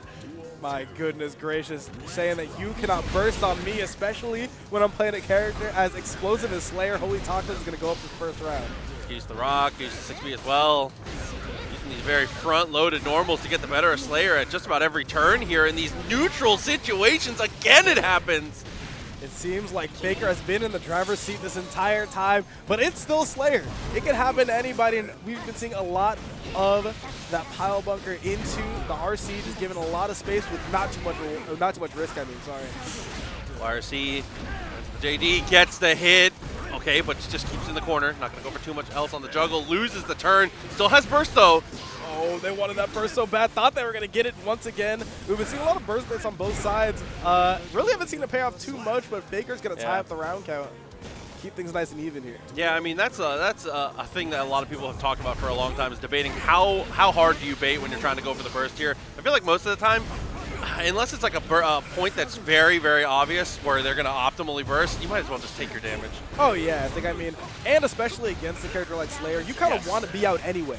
So when you're taking the time, I don't know how this interacts. It's going to get out of there just in time. That's scary, though. That's scary. I was like, oh, no. I was getting kind of scared for Faker there, but You know, you always got to think about like, okay, like if they burst me, I don't really care because I'm on the other side of the screen and they have to play the whole minigame over again. That's a good spot for me. Just like that. No, doesn't spend the meter, but it doesn't matter. Still gets the connection. That was a scary situation, but it works out okay. Yeah, I mean, I was wondering on the side of HolyTacos, like, did they want the reversal super? Because we saw the counter hit come out. Slayer doesn't really have another reversal, so they had to have been going for that super. Just missed the input, I believe. Very rough situation, but Faker is going to take it handily for his game here. There in the rock, finding its value. The jump in. Again, just kind of cranking the risk gauge here, keeping the pressure safe. Misses tap dust, still has time.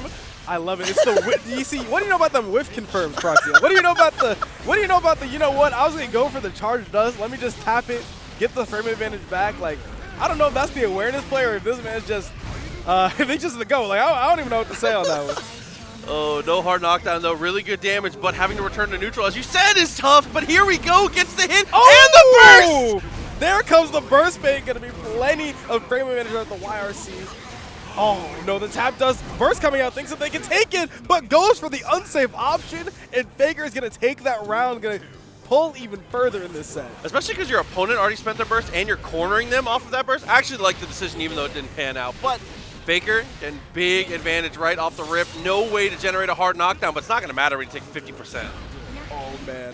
Here we go. We see that Faker is already back in the driver's seat of this match, not only in terms of health, but in terms of every resource it seems. Besides that burst, it's looking like HolyTacos is going to get one more, but can they place it properly? Oh, and the answer is no. Tries to go for the jump scare right off the rip. I like the decision, though. It felt like a little too predictable because that was going to build enough meter for the RC. So that was, you know, he did the math on the fly.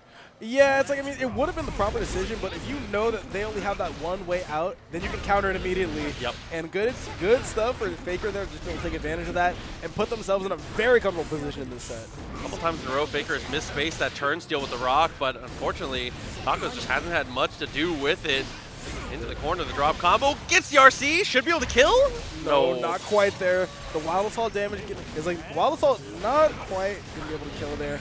And not too much burst there. If Tacos elected to just lose this round, they've been in a good burst spot, but now they have to fight their way back with nothing, and that burst gets burnt on nothing as a perfect comes out from Faker, putting them on set point. Oh, coming into this with no resources is so difficult. Lands at the JE.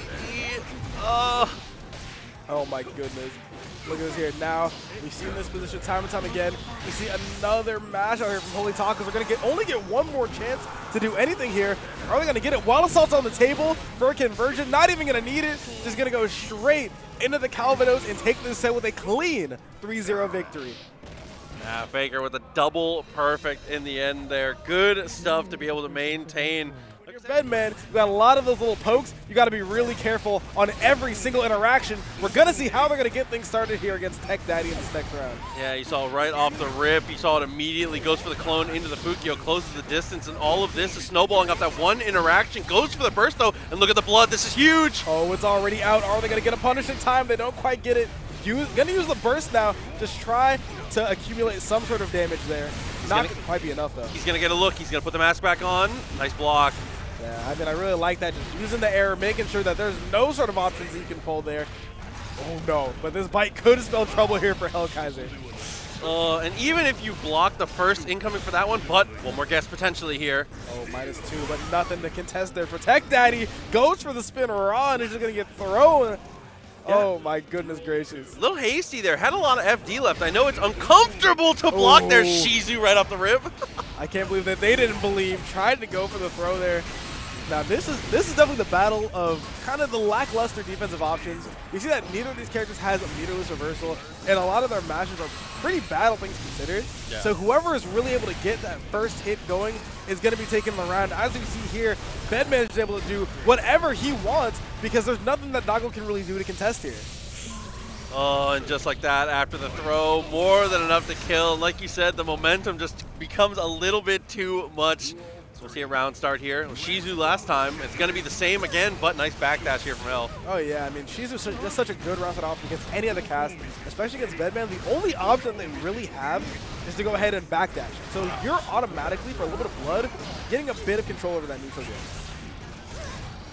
Okay, good use of the projectiles here. I mean, doing a good job of kind of weathering the storm. Ooh. Good use of the PRC as well to get a defensive option out, but in the end is still blocking.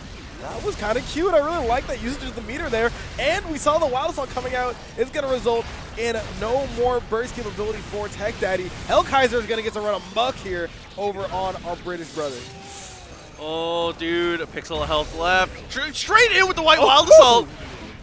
No, man, not only the defensive options coming out, but the white Wild Assault as well. One in stock on either side.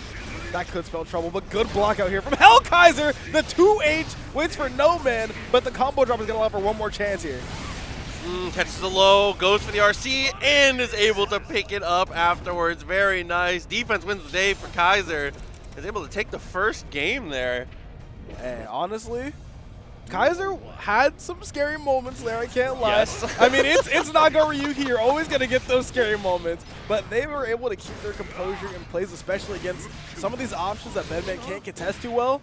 So good stuff on them for taking the first game, but Techdaddy is showing that they are more than in this thing. That's tapped us 5K that did not combo. It just, those are two separate hits, dog. That's a perfect. Oh my god. Drop or not, we are back and ready to go. Look, already going in with the throw. Oh, if they got the trade combo, I would have been so sad. But you know what? Kaiser's still in this thing. Gonna keep on getting thrown. Are we striking or are we throwing? Throw is looking like the option to play here for Techdaddy. Ooh, far slash was sick there. Oh no! Oh, the monitor, please. Maybe the jet lag is catching up to him, but gonna get caught by the charge dust. I almost had tapped on instinct because you don't see charge dust like that, but you know what? Charge dust is underutilized, I'm gonna say it. It's, dude, especially if you have meters, sometimes you gotta send it, but there we go. Oh no. Far slashes to walk through. Doesn't quite get the confirm, but that's okay. Back to neutral. This is what you want to see. Kaiser, please. I understand Naga's a scary man, but please. All right, gonna use even more meter. I do like that though. Keep the blood nice and low. Giving you access to options like that. And it's gonna snuff out the white Wild Assault with another 2S there. Good on in. YRC gets you some room. Quite have the meter, but that's okay. Nice use of the air movement there, the unique stuff from Bacman. Uh-oh. Oh, not gonna quite get the explosion there. That would have been big, but not gonna quite be able to get it. No, drops the combo. Once again, it gets hit by the 2H. That button has been paying some taxes to get things started here in this pool of The block. double 2H has actually been ridiculous for sure. It's just too good. And now gonna go ahead and get the bite. That's the BSU of this game. Like, listen, Slayer's had it forever. We got a new meaning to the Bloodsucking universe here in Naga Ryuki. Oh, good bait on a throw and a better bait on the burst here. Corner carry gonna come through. Blood pops as well. Wow. You're just dead? No, the drop! Oh no, that could have spelled disaster, but instead it's gonna spell victory here for Kaiser. Got 3 incredibly good reads in a row to keep themselves in this game. Like, my god. All right, backs away, leaning on that fireball game a little bit. It's such a tough dance to dance because you want to be far enough away to where you have access to your fireballs and be able to, you know, get to grind some value out of that, but you can't give them enough room to be able to make these offensive choices here. There's the throw. Damage starting to add up. Yeah, I like that. That's kind of the Bacman game plan, the death by 1,000 cuts, because as you can see, it's very hard to get that killing shot, but tacking on 80 bits of damage has never been a problem for Bacman. And this is where you want to be here, even with the high blood. Just got to be careful of the clone. You know it's not if, it's when. There it is. Closes the distance. Oh, no. That burst was really solid, but not quite enough blood to justify the decision. Gonna break the burst. He landed in time, and now Techdaddy's gonna get another shot. Oh, no. And that was such a good... Oh, the BSU does not connect, but I love the idea because he knew it was racked up. It was all or nothing. He did know. Like, to be fair, if he was about 3 pixels earlier, that could have been a completely different round. We could have been seeing 2-1 on the other side. But Kaiser is saying, you know what, the FTC Classic can take this. Okay. Oh, no. Potential incident here. 2S finds the throw. We all know about the back throw. And is going to get the whip throw as well. Techdaddy's taking control of this, doesn't have the blood, but doesn't quite need it. Going to utilize a lot of those properties that make high blood actually a pretty good option up in the close ranges to close out that first round. Like I said, it's definitely a risk, but if they don't get away, I mean, what does it matter here? Good juggle into the corner, spends all that blood again. Same situation once again. No burst for Techdaddy this time. It's not going to matter. Oh my god. Whoa, my god. No, almost got hit there by the charge dust again, but actually gonna block it this time. Listen, you can't tap dust a man who's coming from 9 hours away. That's criminal. Like, what is that? Oh, okay. Backdash gets the poke. Like you said, damage not too high, but it's not going to matter if you can keep stringing those hits together. Offense continues in the corner. Oh yeah, so many hits there of that JS. Tries to go for the 6P, and it's going to get blown up here. 100 bar on the side of Kaiser. This should be more than enough when they drop the combo. Just going to get some nice little resets in there, and it's going to be set point for Kaiser. Okay, coming in with full burst too is definitely a good big deal. Techdaddy going to get it back at some point. Shizu right off the rip. I like that confirm. I guess we just, you know, we could jump over and hit him with a knee into a hard knockdown, but Nago's just full of, I can't even call it surprises anymore. He's been around for so long. Yeah. He's full of fun tricks that everyone knows and loves for sure. Yeah, fun is a word. You step away. Okay, makes the connection and gets the knockdown here. When do you spend burst, though, is the question. Yeah, okay, back to neutral. Oh, wow, that jump was so good. You're able to block the low. Any option that was coming for them would have been blocked immediately, but I don't see the scenario. I'm like Dark Stranger. I don't see the future where Kaiser's able to get out of this one. Like, it's looking too grim. Okay, knockdown. Has half the Oh, burst. no. FD! No! Oh, not again! No! To close out the 4th game, it goes into the charge dust again. Oh, my God. Oh. That guy is getting some mileage out of the D-button, brother. I'm going to need a tech check, actually. Like, I'm like, production, please. The monitors, please. Oh, dude. Oh, my God. Okay, here's the back throw, though. Good turnaround on this one. OTG into the mix. Like that. Keep on throwing them in the corner. Got plenty of errors outside. It's looking like a Windows machine right now. Uh-oh. Ooh. I like that mash. Okay. Yeah, that's what I'm saying. Getting a little aggressive here. Oh, messed up, though. Ends up getting crossed up in the corner. Spends the burst, but is still getting pressured. Oh, the 2K2D El Clasico coming out here. Getting the extension and going to pick up another error on top of it. Hey, honestly, Kaiser's been looking really good in this game, but look, shutting down every single approach option that Techdaddy wants to run. But the 2H just going to get backdash. This could spell trouble here. The BSU is going to kill, and just as I was hyping him up, giving him his flowers, the flowers wilt immediately, and it's looking like set point here for Techdaddy. What does he get out of biting that bit? It's a bet, dog. We'll Where's talk the about, blood? We'll think about that later. I don't know. 2-8. I was just thinking about some stuff. Yeah, it's like look at it. Like what? Like how is he satisfying his bloodlust off of some metal and some springs? I don't know. That's all right though. Fukyo on in. Oh, White no. Wild Assault to close the distance. Wasn't able to go for the second Fukyo, but that's okay. Fully charged with that. Gets another fully charged one, saying anything you can do, I can do better. Gonna push Techdaddy all the way to the corner, but takes him right out of it. Was this the correct decision, do you think? I mean, we'll see. So far, not looking too good here. Can't take any chip at this point. Gonna have to FD everything. Has to avoid the clone. Oh no, that could have been a good spot there. Is it gonna combo? No, it gets hit by the 2H once again. Set ending as it starts with a nice 2H counter hit, and Techdaddy is gonna take that one in a Game 5 scenario. I mean, that's a good recognition from Techdaddy of the situation there. I mean, Testament. It's looking like we're gonna get right into it.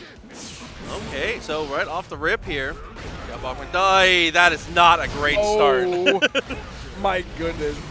These counter hits from the Slayer, they're hurting me. Like they're not hurting me in game, they're hurting me over here commentating. Like this is nuts. Oh, there was a big opportunity there too for Bacman once we got out of the corner. It was a great burst timing, but it puts you in a very unfortunate spot now. Should just die to the low crush, just jumps on over the 2K. Oh my god, that S fall over just so solid against the counter hit. We've been seeing a lot of that low crush option out of Dandy, and we've been seeing no responses. So honestly, I just keep letting it rock. Look at this, 3+ frames. And then we just get to use it to our advantage to tack on all this damage. Yep, distance closed there too. Yeah, we were just being too patient in Oh these my spots, God. blocking No, everything no. and just getting mauled. All right, so tech tip for those at home. Now, Okay. this character just came out. If you see that on reaction, please 5P it no matter what character you're playing. Your jab will cover it, and it'll cover it well. So It's not active until he's on the way down. You can just punch him. Yeah. exactly, punch him out of the air, jab him out of the air. Do not end up like our friend Bacman out here, because this is looking ridiculous. Okay. Dashed up with 5P. Try to be aggressive in that spot. Not going to work Oh, out. no. You're so drop combo. But the drop doesn't even matter. Like those 2 hits did so much anyway. Like who cares? Flip back to the same side. YRC to buy some room. Uh-oh. And the Mappa. Because why not? It's going to be 3 straight rounds here for Aigis. Look to do more of the same. Close to the distance. The Mappa jumps over with the S. Follow up again. The P-button, please! Please! Yes, yes! Oh. There we go. Especially having Testament 6P. You got some vert on that thing. That's what I'm saying. Like, you got options. Like the options are for sure there. We are seeing the adaptation live here. Look at it. The first 3 rounds are just data. The memory banks are slowly getting filled with the counterplay. We're here. We saw the 6P. Now I'm gonna just give him the benefit of the doubt. Say, you know what? This was completely to shut down the low crush follow up. Oh, okay, loops. Ooh, okay. All right, then Aegis, show me a little something then. Like that, you know, taking your damage where you can. Are you yeah, that was that was a terrifying situation. Gets the hit off the RC is gonna definitely be enough to kill. It's never a question with this guy. Oh my God, it's like James Chen is he gets to take a nice little rest because it's always gonna kill, man. No one's gotta ask the question. All right, goes for the BSU. Oh no, universe counter hit on that. Should be big damage. And these loops are just so consistent, and the set is over as quickly as it begins. Aegis is going to take that one in a sweep. Okay, right off the rip, I like the defensive choice, but yeah, had to spend the burst. Yeah, I like that. I mean, you got to burst just immediately. Especially on Eno, it feels like Slayer doesn't really have the defensive capabilities to deal with a lot of that mix-up. 100%. Oh, man, it's like, look at this here. A great start here from Topher. That burst giving so much value here, and YouKnow has to find their way out of this. Oh, what a jump! Yeah, definitely really good call out. Defensively, it's been perfection from Topher so far. I mean, listen, Eno's defense and Eno's game plan for decades has been just vibes based, but this is just soul reads. Like your entire life is getting read right now on this defense.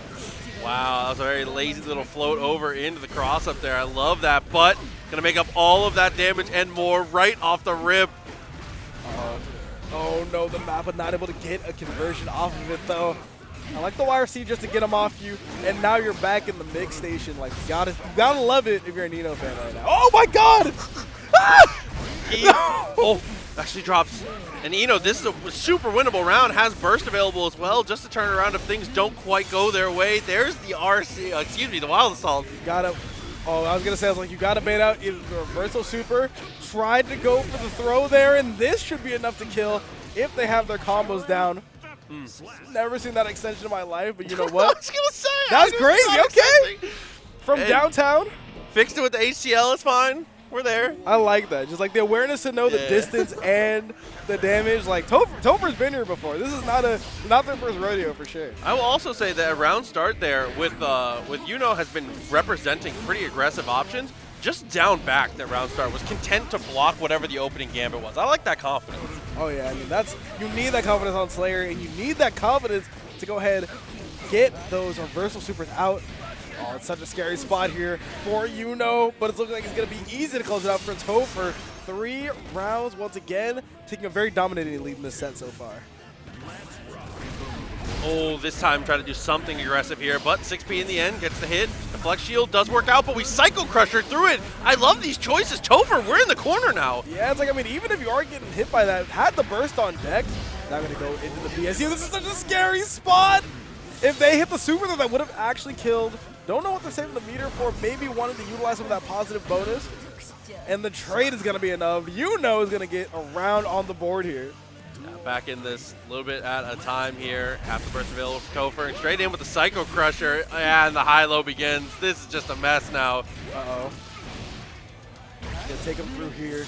Loving the Wild Assault usage here. And now, plenty of life on the side of Topher. But the Hand of Doom is going to give YouKnow a bit more life here. Oh, waited so long for the burst. I think tried to go for a burst saved option there too, but doesn't quite work out. But it's not going to matter here, and it crosses up. Oh, what an adjustment here by Topher. Oh, hard knockdown here. And the wake-up throw, we've seen what Slayer is able to do on some of these knockdowns. This is going to be enough. The universe counter is going to be more than enough.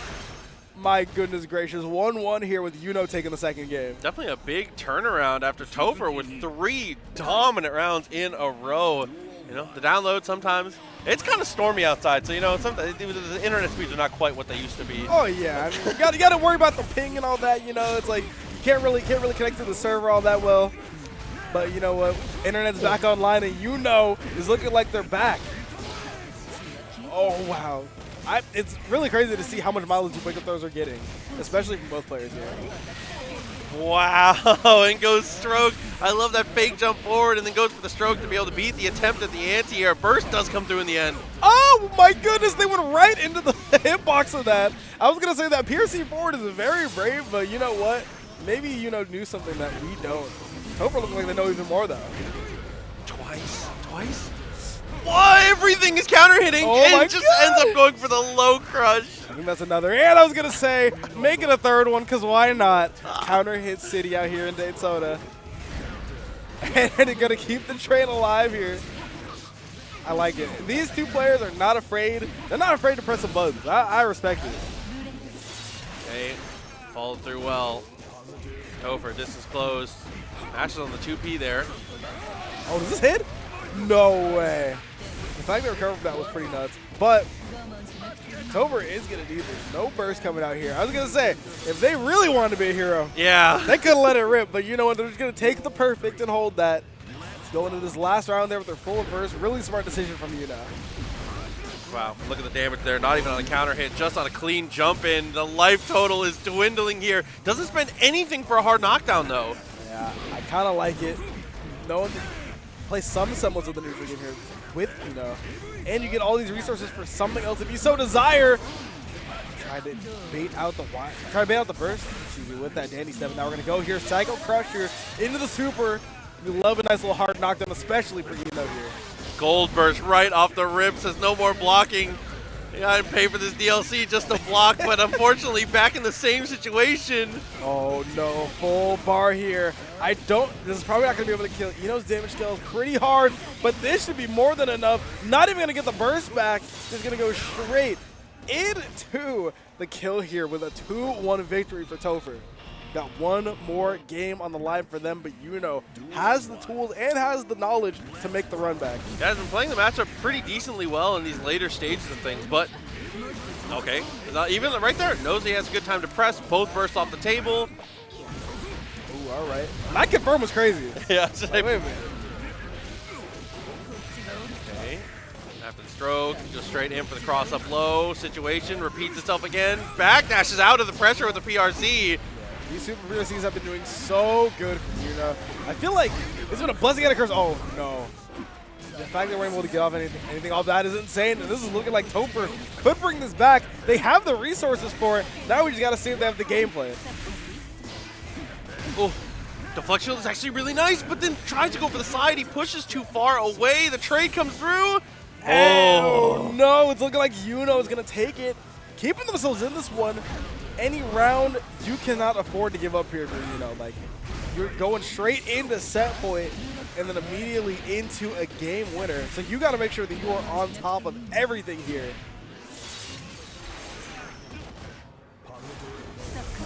Oh, okay. Yeah, the turn was over, definitely good. IB doesn't help much, but Psycho Crusher on the knockdown. What's the block here? Just tries to go for the YRC, but says get off me a bit too quickly now. Now you're out of the bar. And you're out of the burst as well. No resources. It's looking like it's Topher's round to win. This hard knockdown is going to decide a lot here. He's going to have time to hover dash on in. Goes for the double overhead. Gets the clash and wins the situation afterwards. The fact that the Gatling won that out there is so good for Topher. Now we're looking at one round apiece here in this game, but one more to take the set here for Topher. Time for the knockdown, definitely good. Walks up and gets the throw. Pressure continues here, and the counter hit in the corner. Oh my god, so much damage. Gonna send him all the way through the wall here. Look at the damage. As we said, goes for the throw, had the right idea, but didn't quite have the execution for it. And we've seen Enos do this before. Will Topher be able to close this one out? Oh no, so active on the normal here. Goes in and sneaks on the high. Breaks the wall with the note. Oh, no hard knockdown though. This could be YouKnow's game here, but there could be enough damage out here from Topher to close it out, and they do! A 3-1 victory here for Topher. ATL just barely does the job and is able to make it work there. Looks like they were unsure if they were done. Yeah, they were like, yo, is that to 3? 5? We're playing to 5. Yo, I'm walking in with the belt. I'm wearing the belt to my day job. Okay, sorry. Clocking into my 9 to 5. Big ol' white belt on the horizon. Like, come on. God. But here we go into our next match, though. Still on the winner side of things. Quarters, I do believe. It's going to be Jin versus Westinite. And Westinite right off the rip, being very aggressive here with the soul, and is able to avoid the deflect shield. Oh, yeah. In order to get to this winner's quarters, you have to make sure that you are on point.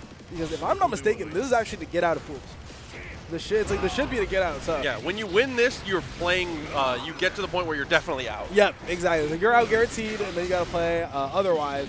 So, again, a lot on the line here. A lot of these matches here at CEO are such high stakes, you got to be on top of your game, just like that PRC there from Westinite as they close out this first round. Reaction time on point. No jump scares here in the afternoon. Looking good.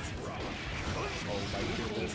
You see, this is when we start to get some more of that higher level play. Like, everyone who comes out here is obviously incredibly good at this game to even come out to this tournament. But as you go, it seems like round by round, the skill floor gets so much higher each time. Especially in situations like this, man. Like you said, being right on the cusp of making it out of the pools here, but the super from Nagoriyuki going to be able to break the wall. Still has the hard knockdown. Still has meter to play with, too, for the mix. Oh, yeah. We don't need any mix. We're just going to go for the good old strike throw. Been in the game since my parents were playing fighting games, man. Like, listen, that's the classic.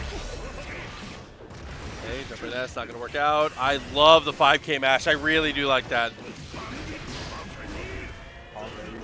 We all know the meaty Fafnir. We love it. Or not. Many people actually don't love it, funnily enough. Goes in the mix once again. Really good use of the deflect shield. Knew what was coming next. Man, honestly, Jin's defense is probably one of the more exciting ones that I've seen. Really good reads, as well as having really good fundamentals and knowledge of the character. Like, so exciting to watch. Oh, okay. Actually drops out. Ends up getting the chop either way. Even on the life totals here, blood gauge looking a little rough for Jin, but we're going to bring the action straight to him. Yeah, it's like, listen, I'm going to make sure that you are the one who's losing out on this. Isn't able to get the 2H in time, and Westinite is going to close out the first game here. Yeah, right idea, wrong timing, unfortunately, as we've said multitude of times today. The 2H not quite there. Man, yeah, it's like, especially on Bandit Bringer, like, you need to be so on top of things because the hitbox for that is so deceptively disjointed that you think they got the anti-air down and then you're getting counter hit. Yeah, and even if you do have a really good anti-air there, it's much quicker than you'd think too, because like you said, while it has a deceptively good hitbox, the hitbox is earlier than you expect too. It's right before he starts going down. So nuts. Such a good move to, you know, we have a lot of anti-airs and we have a lot of those reversal supers. Not only is that going to get him off you, you also got plenty of blood that is going to be going out on the side of Jin. Choosing the white Wallace out there doesn't quite work out. Revolver doesn't get much. YRC and Fukio's backwards. I respect that. Yeah, I like the Fukio back. We've been seeing a lot of that, using some of the blood to just try and maintain a better defensive position. Really uncommon use case, but it's been doing pretty well here so far in this set. Oh, these followers are getting messy in 2H. I mean, we have been talking about this button so much, and for good reason. It's the GOAT. It's just the best. Like, I don't know what else to say. It's just the best. It's just the best. Like. Ooh, bar slash knocks on the door. Comes straight through with the vortex as well. Like the combo routing, but drops out. Oh no, maybe wanted the close slash or wanted some sort of option there. Not going to be able to get it, and now you're in a pretty tough spot here. PRC forward into the throw has been doing a lot of work here for both these players. Dude, he walked so far for that close slash. It's like, listen, the mix guy said 300 frames of walk up, and then press close slash. Ooh, back though again. Just gonna look for Chip at this point here. Enzo spending the burst and loses out to the Beyblade. Why did that win? What? Go Daisuke, please. Oh my god. Nah, dog, this is his vision. 1-1. 1-1 here. Jin is going to be able to take that one. We are going here. Got breadsticks on the board. Both of these players have been playing incredible guilty gear so far, if I would say so myself. As we see here, we've got a fourth out of the burst from Westinite already. Oh, he thought that was going to connect. It was actually too early. Oh my god. Here we go. Gonna get the BRC forward. Playing this really solid neutral game. I feel like Jin's fundamentals, like we always like to talk about Nago players, right? Like it's no secret that they're kind of one of the buzz of the fighting game community outside of like HC back in the day. But Jin's fundamentals that we've seen so far have been so good. Spacing has been on point, able to know exactly when to leverage the risk reward. Like this is just really clean play out here from Jin. Both of them being pretty aggressive with these 6Ps right off the rip. Gonna back things off, looks for the 5H instead of the 2H. That's okay though. Bandit Bringer. Just a follow through, excuse me. Alright. Oh, there we go. There goes that spacing once again. Knows that you can't just press that far S from anywhere. Because we've got whip punishes in anime, baby. And we're going to take it all the way through. 2-1 here for Jin. That's one of the hardest things to deal with there is that he goes Fukio and then he Shizus and he just mashes it to get the follow-up immediately. So he gets this approaching overhead that knocks you down. It's such a silly thing to have to deal with.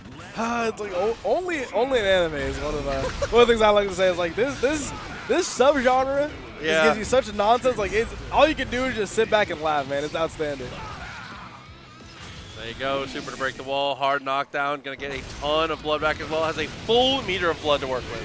Yep. There we go, gonna take it right on through it. And not only plenty of blood, plenty of damage as well. That health lead is so large for Jin. Wallace assault into the RC, spending everything to make sure we stay locked down, gets the low, and now one more interaction! Oh, wanted that burst so bad what we saw with that RC, but Jin is on set point now. It is Soul. I believe that Westinite can do it if they find a couple of the interactions that they're looking for, but it feels like they just haven't been able to get them so far. Check on the throw, no stolen turns there. Success. And the whip punish is really nice. White Wild Assault is better though. It's always better. And we're going to go ahead and get the follow-up on the Shizu. Take it to the other side. Oh no, good adjustment, but you are still trying to look for that side switch. Not going to quite be able to get it, so we're just going to take it through the other corner instead. Okay, so with your hard knockdown here, really good opportunity. Dashes up for the 2P. Oh, no. Here we go. One more touch is going to do it. Honestly, from either side, but particularly on the side of Westinite. Wanted to get that burst out of the picture. And it's going to blow up any opportunity they wanted to BRC. One more touch here for the set. White Wild Assault didn't work out. YRC blocks the gold burst. It's -2, but the low and Jin is going to go ahead and take it 3-1. Westinite was looking so strong in the first game and looking so strong in the first round after that. But after that, Jin was able to get the Nago train going, and once it starts, it's not stopping. It's like Bigfoot, you know, you gotta record your rare events. Making sure you got that on camera as well. Gonna go right into it with none other than Zato. All right, so we'll see how it goes. I mean, this is a character in a lot of ways gets talked about, but not in the most positive light. As you can see, it takes a very long time for the young homie Eddie to make it back home. Yeah, it's like Eddie is back, but you know what? Toams is like, look, I'm Giovanna. I got my friend with me at all times. Like, I don't got to worry about no gauge or nothing. I got my boy with me all the time. I'm good to go.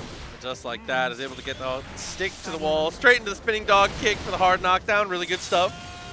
That's an insane name for it. I love it. I was like, that is God. Like, wait a minute. Oh my god. Love it there. They're gonna get the enhanced power arrow there. Zato still can do Zato things, even if Eddie takes a little bit longer to come back. That mix-up is still ever so potent. But you got to be so careful for that wire seed, so careful for that burst. As we see there, and Toams is now able to get something started on themselves. Oh, that's up and looked for the command throw there, but it's not going to work out. The whiff punish straight away from Toams. We'll get out of that one. Yeah, first blood going over to Toams. Slight burst disadvantage there, though. Had to eat some of that if they wanted to close out that first round. I'm sure they'll more than take it, though, as long as Eddie's not on the field. Ooh. Can't quite drill through those drills. Okay, you can see activating the oppose as often as possible to try and take a little bit of this real estate back, but the in and out gameplay, I mean, Giovanna, she's right at home playing it. Yeah, I mean, that's the thing. You just got to make sure that you are out of the corner versus Zato. And if you are in the corner, at least make sure that Eddie is gone, unlike this situation here. Because then you can get hit by that high-low into the command grab. Going to get that full gauge back. My goodness. Like, this character is still as scary as ever as long as Eddie is here. Okay, goes in the drills, doesn't find the hit off it though, so has to kind of return to neutral, which is a tough situation. But with some good movement there, using that float, is able to use the RC and get even closer. Oh, man. And here comes Tomes. I was like, listen, you used all those resources. Let me just make sure that I can get you with that. Corrects themselves with the PRC there. Only one more touch to do it here for Tomes. That was an extremely awkward situation here. Dashed up, trying to go for the tap dust, doesn't quite work out. Max distance, but it, Oh my goodness, one more touch to do it and gets the 2K, making Tome pay for going for some sort of burst like that. And now Calamari's going to tie up the round count one apiece here in the first game. Okay, 6B trying to go for the throw, not quite there. Sandwich situation, ends up with a tap dust and breaking the law just to get back out of the corner. Very smart, and a full Eddie gauge. My goodness gracious, that's the best part. That Sun Void is still untouched and unbothered. Still giving you back that full gauge as long as you got 50. And the positive changes make it so that we can run that again and again as we're seeing right now. Okay, drilled on through, continuing just trying to look for chip at this point here. Got a great burst. What? Wait, okay, that's kind of I kind of sat up in my chair a little bit. That burst was actually insane, right? Goes at the exact timing of a win that startup between the startup and the active frames of the Sun Void to not only waste the meter, but to waste the burst. I mean, but to waste the gauge as well. I mean, even though Calamari took it, that's a nice little tech I'm gonna put in the back pocket, I think. I was gonna say the timing on it was definitely phenomenal here, but 1-0. Yeah, absolutely. Calamari's like, listen, I don't need either of those tools to whoop that behind as they go ahead and take that first game here. Speed knockdown, very nice. Tomes is showing some promise though as we got things kicked off. You know, feels like they had a lot of things locked down. But Calamari's just showing that their advantage is like their advantage when they get it is just so potent, and they are so good at navigating this neutral that they are covering for a lot of these Eddie weaknesses. Okay, stay with the 2 hits. Pierce, not gonna worry here. Straight up with the sword. Oh wow, I think it's the first time I've ever seen that in tournament. Actually. Yeah, I was like, wait, that's crazy. Oh, dude, but there you go. Round on the board once again. Calamari.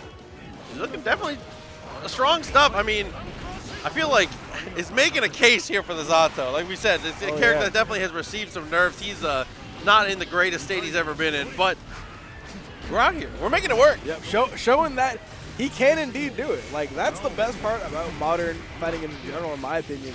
It seems like anybody can do it. Even if a character is significantly weaker, they still have the tools to deal with just about everyone else. And it makes for some fun stuff like this, where we get a character like Zato that we don't see too often, and they're able to make a pretty strong case for themselves. Okay, great combo confirmed there on the jump loop. Able to go straight into the super once again. Look at the damage on that, bro. Oh, man, and another bit of meter to go for here. Buddy here tried to go for the burst. Oh, that's why you don't burst bait. And now it's looking like Calamari should be able to take it here. With the Amorphous, it's going to be more than enough damage. 2-0 here for Calamari. Dude, I mean, that is just one of those things about this character. Even though, again, Eddie coming back hurts, but if you are on offense, it doesn't matter. You're able to manage your gauge well. You're able to get situations like that. One good defensive choice to get back on offense was all it took to be able to snowball the entirety of that round after taking 80% on one hit. Yeah, it's like, I mean, you have to be such a different player to keep your composure after getting hit for that much damage. You just need to make sure that you're like, you know what? Even though I did indeed get destroyed, there is still anyone's game here as they go there with the burst bait, looking like they just have every read possible here on Tomes. Can I be 5P into the RC4? This is Zato classic at this point. Breaking the law, the illegal stuff. Oh my goodness. It's like, Orlando PD needs to get Daytona PD, please. We need you to come through here and arrest this man as Calamari goes ahead and gets herself on a nice little match point here. We got Gio playing defensive at 99 here. I mean, Calamari is earning a ton of respect coming out of this one, but respect might be an understatement. Like, this is just, it's almost mind control to an extent. Like, there's no way that Gio of all characters wants to play that full experience against Zato, and yet it doesn't even matter. Like, that could spell some trouble though.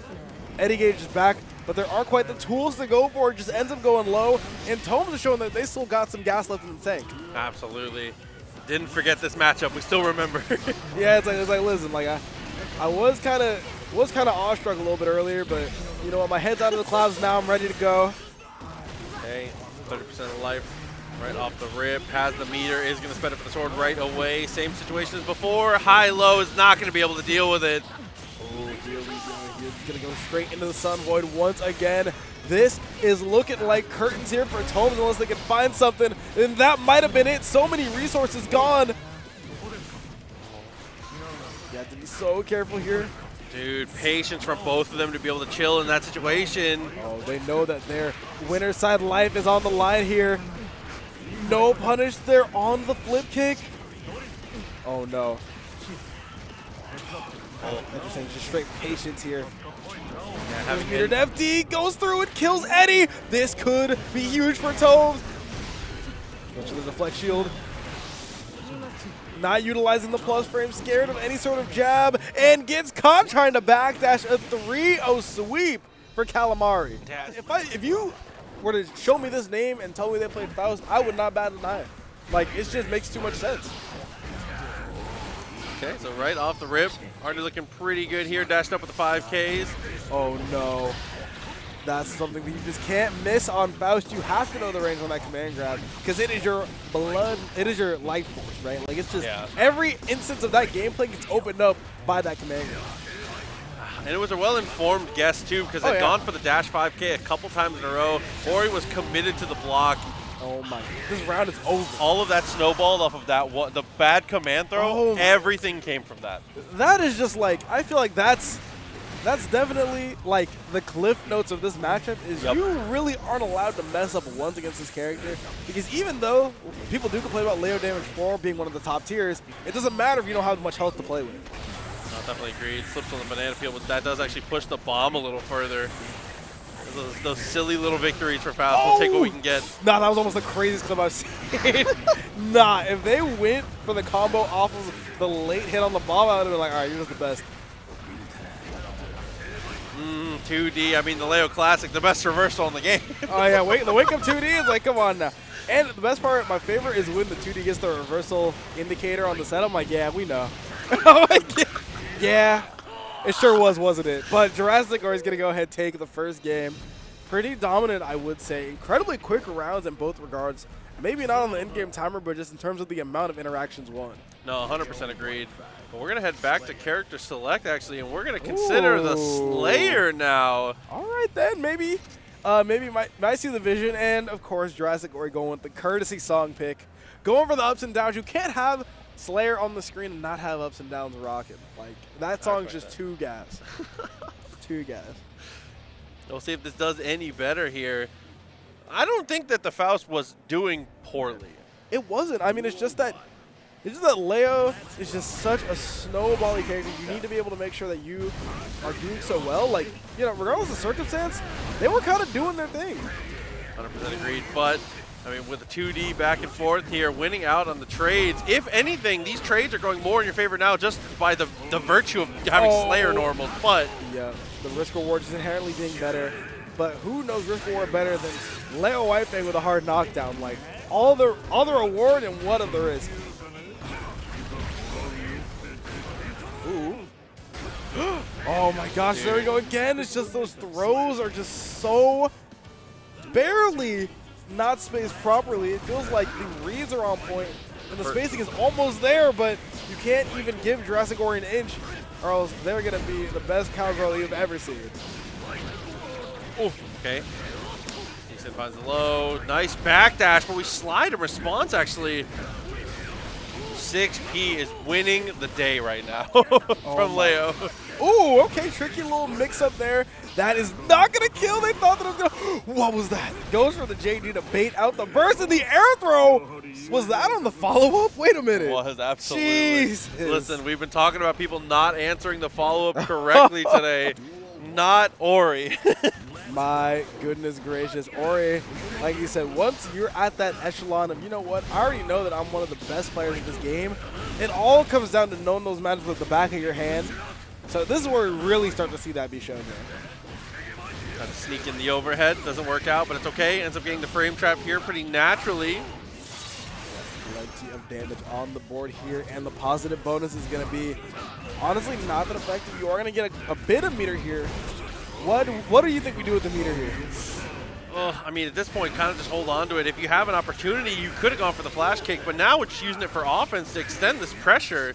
Yep, 100 down the drain. Not much to show for it if we're being honest, but there are plenty of times where Slayer will make himself minus, as we see right there. The back throw is going to close it out, and one more round for JurassicOri to make it out of pools on the winner's side.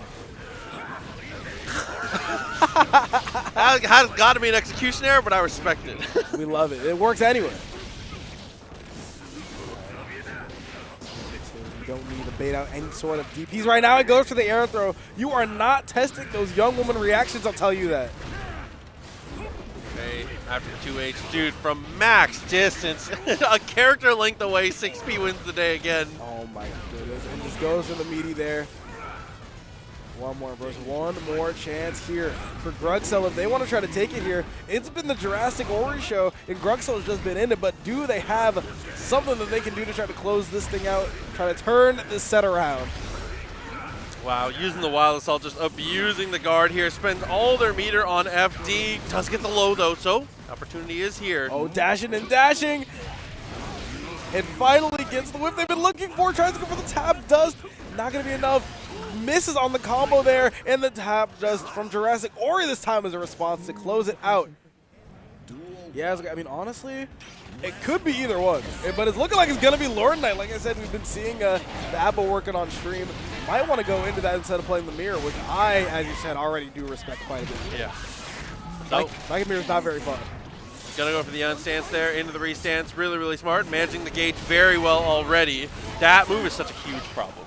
It's such a huge problem. It's like, I mean, Apple is just such a crazy character. I just think about when we were getting things started, LordKnight going to go ahead and take this first round. When we were getting started with this character, and people were putting her so low on the tier list, and I understood it. You know, it took Skel0 Minion almost a decade for people to be convinced that Apple wasn't any good in Plus R. But the fact that her tools are just so much better in this game in the normal stance, we should have known this character was going to be a menace from day one. Yeah, absolutely. But right off the rip, trying to go for the JD and Dusty Trust, but doesn't quite work out in the corner there. Gets the stance again. Is going to go for the RC to try and extend it. Going to get one mix off this. Yeah. Oh, I like that. Just uninstall. Keep holding on to whatever gauge you have left. All right, going to go into the air throw there. One more mix-up should do it here for Darling. Oh, but if that 2S has anything to say about it, then that's not going to quite be the case. Push back out full screen, but I don't think you're too worried about it here. Goes for the manual install. Yeah, just going to utilize those plus frames. And as you can see there by that blue beat, that was gapless. That is such My God. That's super. That's super. I think that is the thing in the game currently that when I'm playing tilts me the most. Yeah. Probably. That's probably the thing that tilts me the most. I mean, it's just like, why? Like, it's like if I am not woke in the moment 100% of the time, like, I'm just gonna hold mix. Like, why do I need to do that? Full screen. He's gonna run me down. It's like the Terminator chasing the car, dog. You know what I'm talking about. Oh my God, whatever. This is closed though. Good damage off of this one to Tommy into the RC. No, not much. Get some time to think about what was going on there, but it's not going to matter, especially when the Wowza. Why did he end up on that side? Darling is just going to go ahead and get the corner steal. Really reminiscent of just some older anime there. But you know what? Darling will take it, and as we see there, the side switch inherently by LordKnight as well. See, I mean, just how much her normals move her forward.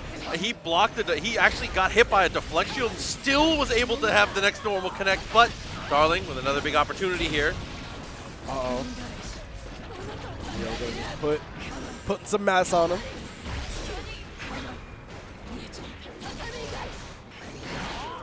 Oh, the trade combo, that 2S is so good.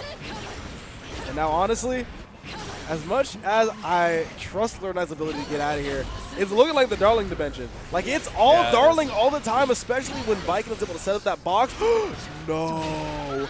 Twice? Oh, no OTG, though. Has to find one more opportunity to kill. Will they greed for it? And they will, and it works out. It's looking like Darling's going to take the second game. Yeah, I had an RC behind it, too. I definitely respect that decision. It's well worth it to take the risk, especially when your opponent is at that much life. Oh, 100%. I mean, it's just like, it's so crazy to think about, like, all right, you know what? As we're talking about with RC changing the rules of the game, like, they had any opportunity to do that, and they would have been completely fine, knowing that they would have been not only safe, but plus. Okay, gets the RC after losing out on the stance, but that's okay. The meter already basically full. Here we go. As we see here, Darling has done such a good job playing this bend but not break defense, if I would say so myself. Taking a lot of hits, taking a lot of bidding. Oh, this is going to be bad. Yep, Tatami coming out from full screen. But there's been a lot of opportunities here where... Go ahead, I'm sorry. No, I just can't. Oh, God. Oh, my train of thought. They've been getting beat up a lot, if we're being honest, especially the neutral game. But the moment they were able to set up that little box in the corner as Viking, not very much you can do, especially with Abba in normal mode. My goodness, I'm laughing at just the full screen of Tommy. You know, they had the vision and I didn't. Surely there was something there that I was missing. But Lord Knight is going to go ahead, close out their second game of the set. One more to advance on into the winner's side. And he's just so content to block, which I appreciate so much about LK. He's such a patient guy in game. Oh yeah, I mean, just his patience definitely comes from just like years of blocking nonsense. Like, you gotta just be able to hold down back. Gotta be able to be like, you know what? I'm good to just hold block and just sit here for a little bit, contemplate some things. And he's gonna blow up the parry at that plenty of burst gauge here from LK. Should be one more touch. Yeah, not even just across this game, but across other games too. Like LK, for example, if you were ever proficient in Dragon Ball, you were content to block. Yep. You are like, you have that. If you don't have that in you, you are not placing well in that game. Oh, yeah, that is definitely the blocker's game. Like, I mean, I always think about how every person who was really good at that game, especially back in the day, was so good at just holding one. 100%, bro. Hold one. You think about it, and you're like, wow, that's like, you gotta be like messing with me, talking about like, oh, holding one is the skill here. No. When you play that game, you got to be real content to hold one, and LK is showing it off here in this play. Oh, burst to get out there, though. Darling with the counter as well. Okay, all of a sudden, you know, things could turn around in a heavy. He might be a little back here where Darling goes for the... Wow, the parry, it's a bait out an option that would get beat by parry again and goes for it once again. Such risky options here and goes for the meaty as well, even though Lord Knight had... multiple reversal supers on the tank. You know what? It's crazy. Darling played that round with their heart. Yeah, I'm like, it's actually insane. This is like vibes-based gameplay right now. This is just, it's crazy. Okay, manual install goes for the burst. Okay, maybe we're just mashing. Yeah, you know, like, listen, we were talking about playing with our hearts, playing with, you know, going for the soul reads. Are they really reads if we haven't opened the book yet? Like, what's going on here? Oh my God. Honestly, I might be a Darling fan after this set. This is outstanding. Oh, okay. Uh-oh. No, and has no more bar to work with here. That was really unfortunate. Didn't get the side switch. Didn't really get the damage they were looking for. So much off the table, but gets the pickup. Normal mode combos. Like that going around the world. Okay, we're going right. We're in it. There we go. Gonna waste out any semblance of that gauge coming out here, and Darling is gonna take Yo, his Sanson. second. We're in 2-2. Oh. I'm lost for words. Like, I'm sure that was it. Proxy sitting next to me is like this is just so insane here. Like, look at the gameplay here. Going for all the reads necessary here to try to close out these victories. It's a game 5 scenario, and Lord Knight, funnily enough, elects to stay with the Abba. Okay, full Jealous Rage. This should be enough to close out the round here. Oh no. Goes for the reversal super, has no meter behind. This is going to be plenty of damage here for LK. I like that, just uninstalling. Is there going to be an opportunity to kill here? Not quite, so they just go right back into install. One more touch to close out this round. Full screen was waiting for something. It looked like there gets the parry. Oh, it's happening. Oh, proxy's happening. There's no way it's happening. There's no way. Go. Oh, no, that's going to catch the recovery, and it's going to kill. I believe. Listen, we still have a whole other round to work with here. Darling is not out of it yet. Darling's in it, absolutely. 2K stagger works out well. Gets the knockdown, manual install, and again, deflect shield just does not do anything against that. 2K stagger worked with both hits landing. What is happening? What is going on? But it's looking like what's going on is the Darling life lead. Plenty of damage on the table for them here. Oh my, dude. Chillin'. Like you said, LK is just so content to hold one. It's just, oh no. Good block though. Oh my god. It's actually becoming mixed. Like, do you press on it? Like, do you press on it or do you let him just get the free plus raise? Oh, this doesn't kill, which is crazy. Oh, this is not killing. She's still Japanese. Oh my goodness, one more touch here. Darling can bring this back, or LK can just close it out. Goes for the parry, is not quite able to get it. Oh, and the parry would have been on the money, but not quite quick enough. LK is going to go ahead and close that one out. And it remains that way to this day, even after 6 years. Like, it's crazy. Oh, man. But we're on our next match already. FlashMetroid versus Django here. So, Flash, I mean, he's been making his name, obviously, for a very long time. For people that don't know, I mean, Flash has been a Guilty Gear player longer than a lot of people have been in the FGC. I mean, I feel like, honestly, longer than some Guilty Gear players have, like, lived. Like, actually, which is, I don't want to say it. Like, listen, I knew where you were going with that. I just had to finish the job. Listen, I'm going to keep it real with you guys every single time. But Flash has been playing this game since Accent Core, and if we're being honest, some of y'all watching this right now were not alive when that was going on. So they've been in the game for a minute now. Absolutely. Django baits out the burst, though 2H misses out. Ooh. RTL on reversal timing. Wow. There you go. It's like one of the things you get real good at when you've been playing this long is getting real good at reversal supers. Even on Wake Up in a game like this where it is a bit more tough. Man, but experience all falls prey to Nagoriyuki is what I gotta say. This character's tools are just so incredible. Ooh, that little stall, great backdash as well. Oh no. 2 blood normals are on the table now. Now, Django, one of the things I already really like is how they are utilizing those 2 blood normals. A lot of the things you always like to think about the negatives of going into 2 blood, but one of the things you gotta think about is, okay, now my normals are faster, longer, and do more chip. I could use that for something. Yeah. It can be tough against Kai, though. I mean, oh, maybe not if you're able to keep this kind of CQC. She's doing max distance. Oh my goodness. Oh my, that was such a woke BRC here from Django, able to get the BRC back, bait out the throw. Now we're looking at 1 round apiece. Both of these players are really showing that they deserve to be in this winter semis. And Clone, Clone's the best. It's the best fireball in the game, dude. Just close the distance, gets on through. Look at all of this pressure, all from one bad fireball. Why is he dead? Why is he dead? He had 15% going onto that wall, and came out with a Nagoriyuki windscreen. Hey, no, this is nonsense. We're gonna get right into it though. Django able to take first blood here in this set. FlashMetroid has been spending a lot of time in the streets though. You know, funnily enough, actually just won a World Warrior event, so you know, definitely nothing to scoff at. Wow, that felt like a little obvious, but it just, I don't know.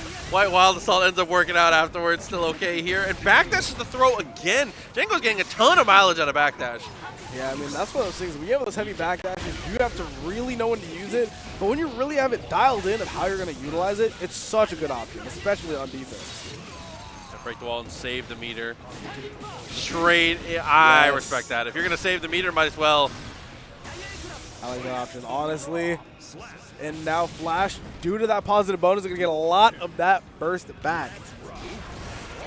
One of the main things you really want to do, one of the strategies that's been developed in the higher echelon of this game has been, all right, what you need to do the moment that you realize, all right, this round's kind of hopeless, let me just lose and make sure that that resource economy is still really in my favor. Yeah, 100%.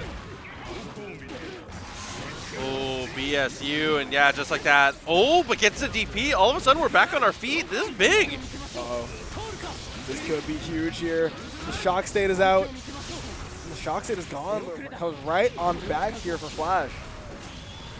Oh! That's going to be more than enough to kill here. Not even going to be a question here. Django's going to close out yet another round in the set. Yeah, tap that FD, was trying to go for more of the strike throw. I mean, to be fair, that's the first time that Django's gone for a really big reversal, so, you know, you gotta just put that in the, it's in the notes now. Yeah, it's like now we know that Django is willing to go for that. And one of the things that is so interesting about First 3 is how those options develop over the time. Yeah, 100%. Oh, man. We've seen 4 knockouts, and all of them have just been getting so much mileage out of 2H. I think that's telling us something. Double close slash, even after the good backdash there from Flash. 2K 2D on reversal. Just goes for the throw. Now we're in the true strike throw range. No sort of This meter. is so good for this matchup, too. Ooh, okay. Yeah, the dragon is coming out. Oh, no! And the dragon installing the lose is just it's the true combo. You can't escape it. It doesn't matter if it's good for the matchup, all for the matchup. It's just you can't escape. You gotta recognize. It hurts, man. Every time you Dragon Stop, want him to win so bad. Close slash into the burst fade is massive.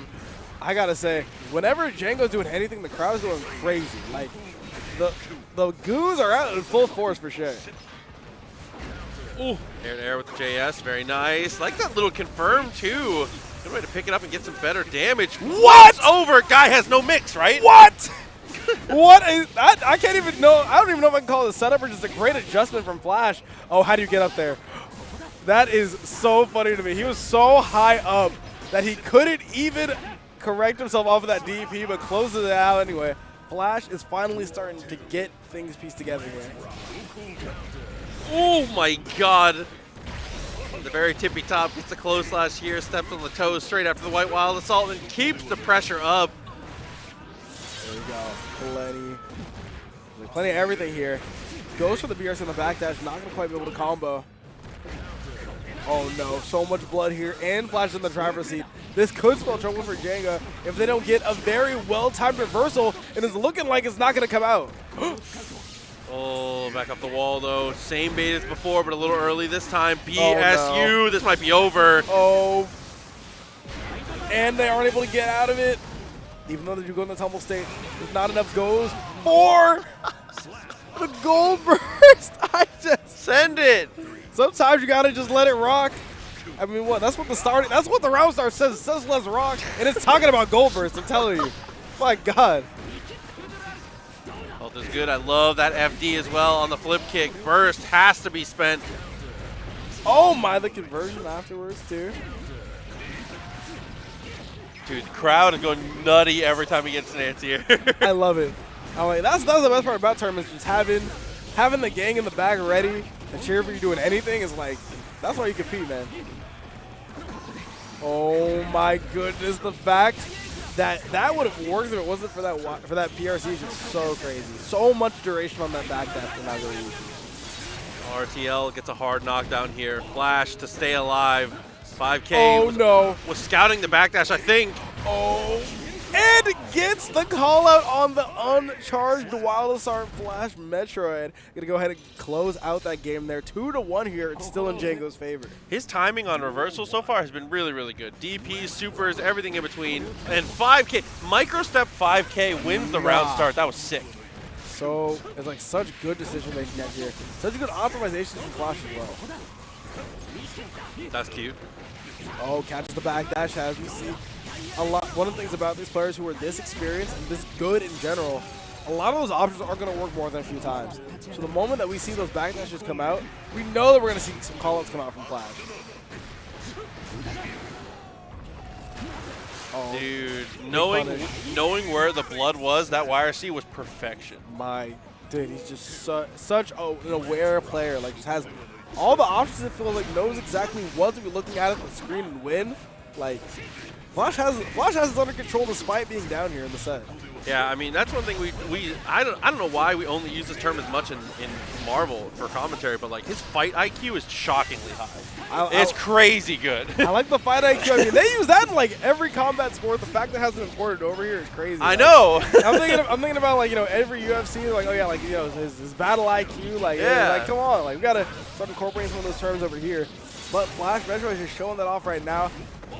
Now, oh man, this is why First 3 is such a beautiful format. So much adaptation was able to go on after those 2 games. Flash is looking like a real contender to take this game here, despite that round win from Django going to be going over here into set point. But we've seen so much adaptation come out from FlashMetroid that them winning the set wouldn't even surprise me at this point. We'll see. I mean, Django still has half a burst. The White Wild Assault, which is good enough. 2K doesn't fully commit, but that's okay. So much burst being used. Now I was able to get that blood tampered a little bit. Oh. Wow, the fact that I would have picked up is just so crazy. There we go. That was such an interesting way to string across your pressure. Goes for the flip kick afterwards, looks for the reset. I like that. And now this is not going to quite be able to kill one more touch for either side, it feels like. Just enough blood to get things going. And gets the tap dust. This might kill here if Django has the route for it. And the 6H is going to do it the upset over FlashMetroid and the pop-off here by Django as they get out of pool on the winner's side. You saw Flash, the little. This is definitely one of the selectable characters in this game.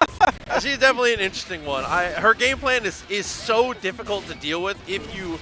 I feel like she is the character that will make you look the most silly if you don't know what you're doing. Yeah, it's like, if you really don't know what's going on against Jacko, then you're really just going to get ran over. You just die. And it's like, no way to sugarcoat it, you're just going to die. Like, I mean, it's one thing I really do like about Jacko, though, is like just how polarizing she is in general. Yeah. Like, Japan's opinion of the character is so much higher and in such high regard than it is over here. And then you got to figure out who's right, because every time we go to any sort of international event, our players end up losing to some sort of Jacko.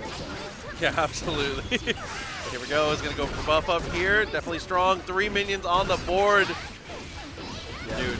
Oh my, the damage out here from all these minions. Every single time that you kick one of them, you're not only getting the damage of the attack, but of the minions as well.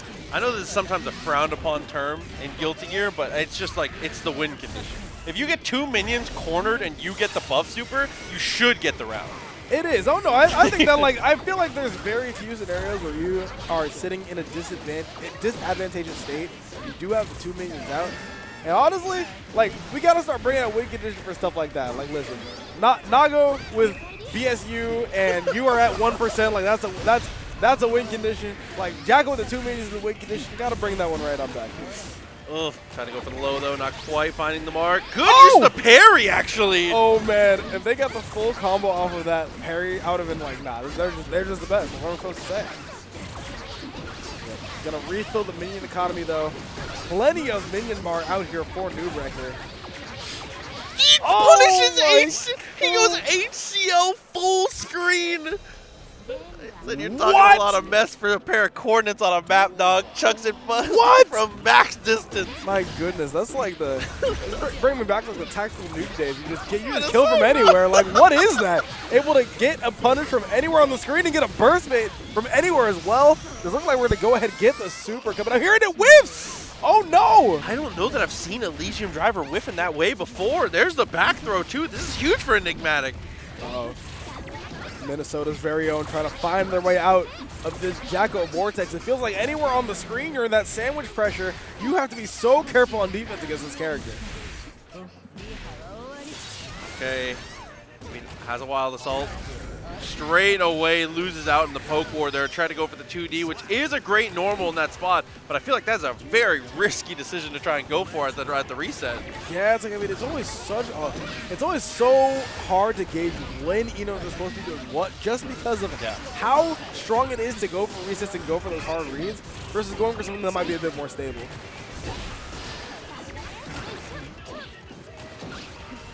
Letting the action speak for itself here. Look, but the minion is going to say bye, and at a very inconvenient time here.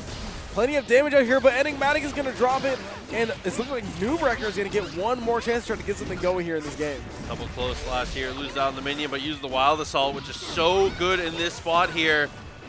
Oh my, the combo off of the minion toss has just been so good. Great awareness from noobreker is going to tie up things. Oh wait, this might kill. Yeah, the burst coming out here, you do not want to get killed from that there. Oh, okay. No trouble though, and the throw! The burst is going to be for absolutely nothing. Enigmatic is going to go down not only in burst, but in round as well. Oh, and off the double backdash, gets the counter hit of the 5H. That's actually massive here. For bad to worse, into the corner, still building up that meter, and finds the throw. Oh no, good block on the high there. But there's still so much more where that came from, especially with the combo of the minions. Elysium Driver. It's going to be so much damage here. This is not going to quite kill. One more toucher is going to do it for the second game here. Enigmatic has a mountain to climb, but noobreker can close it out right now. Deflect shield, you pushed me away, but guess what? The homie still stays. That is massive. What a way to be able to just like naturally play around that system mechanic. Yeah, I mean, that's one of the things that Jacko does just do so well is she is so good at dealing with all the defensive options that the game actually gives you, right? So yeah. The YRC, so much YRC safe pressure, and then of course, as you already saw there, so much burst save and so much deflect shield safe pressure as well. You have to make sure that you're structuring your defense so differently around a character like this. Oh, and just like that, again, oh, but presses it, great timing there, lands, and gets in it with the low. That's actually huge. Oh man, that's going to be big damage out here from Enigmatic. One more touch to do it here. The hard knockdown is one thing, but honestly, you're trying to keep this round going as long as possible because you want to get some of that burst back, and of course, close out the round there. Enigmatic's going to put one on the board. Whoa. Oh my god. You're playing footsies with the homie? Minion number one, he's too nice with it? Full screen footsies. Like, what do y'all know about that? Goes for the low there. Good mix up. I'm going to use out all of the burst gauge on that hard knockdown. I respect it. You really want to keep that. You really want to make sure that tension is on deck, especially on the Jacko here. One more round is going to do it here for noobreker. Minion tries to go for the parry. It was a little too low, though, for Stroke. Gets the burst and uses it straight away. My goodness. Her legs were inside that HCL. Yeah. I'll say it. Oh my god. It's like, what is that? I mean, we all saw the counter here. That was definitely nuts. But it's looking like we're going to get the minion out of here now. Very little minion gauge here for noobreker to work with. And no minions on deck either. This is going to be such a scary spot. But an even scarier spot here for Enigmatic. Yeah, Pixel of life left. Looking like they might die off of this one. 2K2D and OTGs with a minion for so much damage. noobreker. Next one, okay. And it's going to be Arrow versus Silver. Not Silver, but Servler. Okay, Silver in the Golden Viking, I understand. Immediately with the IDJS. Such a good button from Viking just to, you know, contest that air superiority, but we're going to low profile with the Elk Hunt. Yep. Oh, wow. Okay, we just go for the command dash, but nothing afterwards. Really just walking on in. Ooh. Now getting caught on the other side. Dangerous position for Arrow to be in. There's the RC after the overhead. Not going to quite kill, though, even with the JD. Yeah, JD, the explosion's lit on fire, and so is the HP. One more touch. Not really, you know, Viking not really a character that's great at sealing out the chip damage, but, you know, sometimes you just got to send it with the Kabari, especially 50 meter behind it. You might as well, right? Yeah, absolutely. And when you get caught not holding FD, that is going to be the round. Yep. But now we're trying to get a little bit more pressure in. I have to wonder what's going on here on Arrow's side. That walk forward had me a little concerned, but the DP, no worries with that. Yeah, awkward little, you know, resets on these Kabaris, right? The first hits aren't working, but Arrow is thinking, okay, it's my turn. You whiff the button, but still getting frame trapped by it and caught up against the wall. Once again, you have a full burst gauge. How are you going to use it to throw with, but no punish coming up from Silver? All right, we're pressing our way out of the corner, fully charged 5D to try and get more juggle, but we drop it. No, it's all right. You're underneath. Trying to go for the close slash, but we were a little too far ahead. Ooh, the fireworks just landing in the water, neutralized a little bit, but Arrow still has such an uphill battle, waiting for that 50 meter to come back up. Didn't believe in the Elk Hunt. One more bar of stamina, one more bar of RC, drops another combo. You got Wild Assault, 1 HP, and a Dream. Arrow, what can we make of this? Oh no, the throw is going to do it though. If Arrow was able to force a block, we could have absolutely gone straight into Wild Assault to force that mix up with the Elk Hunt or the Hoof Stomp. But not going to work out here. Silver is going to take game number 1. Yeah, that's how it goes, right? Your first matchup pools, you know, being on stream, maybe it's a little bit of that stream nerves as well, but of course we got the first 3. We've got at least 2 more games to try and warm back up here. Let's see, game number 2. Once again, caught up by the IEDJS. Yeah, JS is such a great tool there for Viking. Fortunate whiff on the throw attempt. And the DP going to be blocked. Yeah, we go for the follow-up. I like the little delay before going for the follow-up just to catch Silver trying to go for the punish. Yeah, it's tricky, right? Unless you get the guaranteed punish in between the 2 hits of the DP, then you're kind of RPSing on the follow-up. Oh no, but reaction check for reaction check. Immediately the charge dust forces out the burst from Arrow, whipping the close slash. If it didn't work once, let's do it again.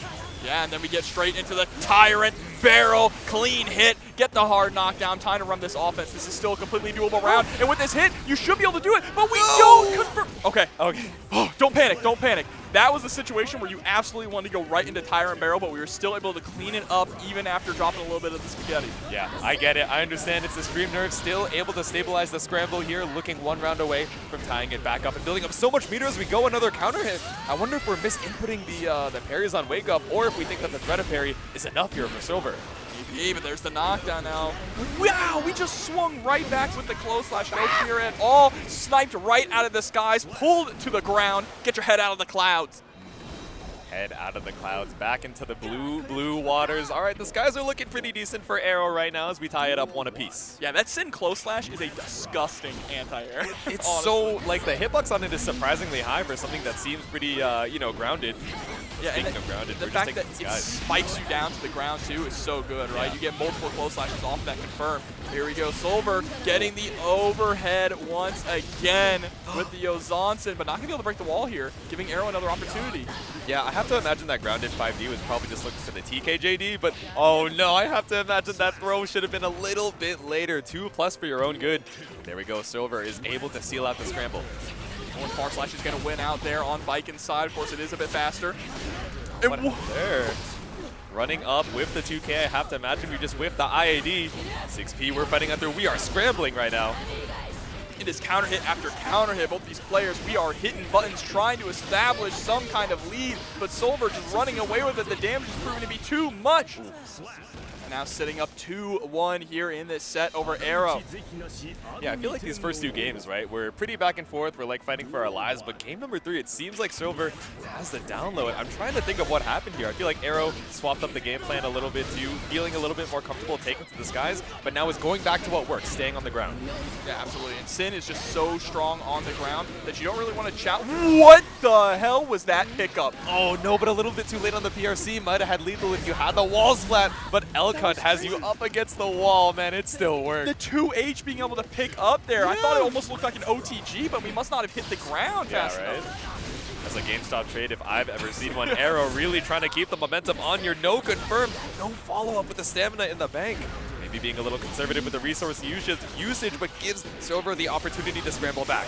There we go, though. Gets the RC. Now, are we going to go for the wall break? No, instead, we just let the 2H rock so that we can keep the pressure up, but swinging right on back.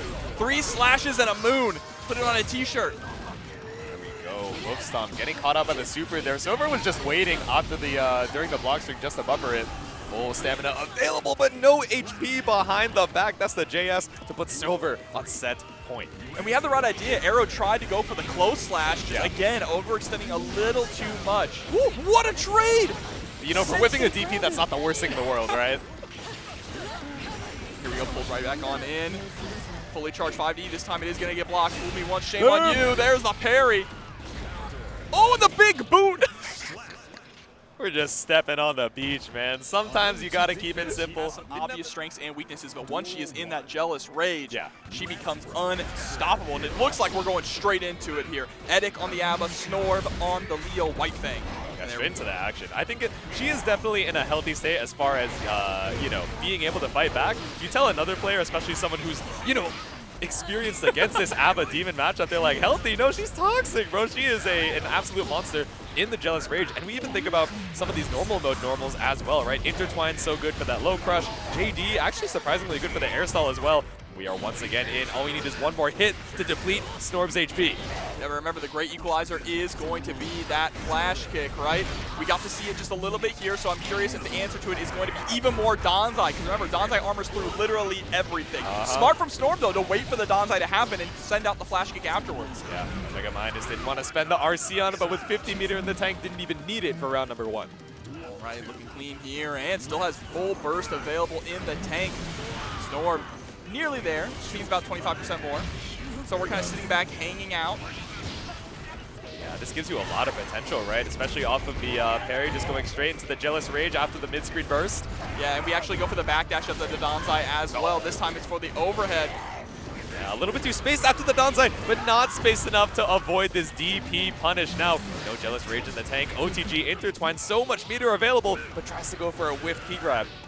Ooh, hitting behind the back there. Of course, it does have a little bit of a lagged hitbox as he runs through you. But Snorb going to be able to get the wall break in this scenario. Yeah, I wonder what we see from Edik, right? Even if we have the BRC, it's so difficult. We're just looking for any opportunity to get us right over that Jealous Rage threshold, even if it takes all of our meter. But instead, we send the super, not enough to kill. Oh, and the run up, nothing. Trying to bait out that DP in a big way. That was smart from Snorb, right? Yep. You can see that Edik has barely any jealousy meter left. Excuse me, got a frog in my throat. Any jealousy meter left, so you just hang there. Just hang and let it run out. Yeah, exactly. You're able to block, but, you know, it's such a tricky situation. It's not like you can challenge. It's no chain shift. It's no, you know, Nago putting the mask back on. Now we got no Jealous Rage to our name, barely any meter. But that 4-frame 2B is such a good Abare tool, especially when your opponent is thinking, am I able to actually challenge here? Here we go. I'm still trying to keep the pressure up. We have 50 meter, but there we go with a mortal counter. Tries to hit the 2S, not going to quite work. Run through works this time, and there we go. Keeper of the key.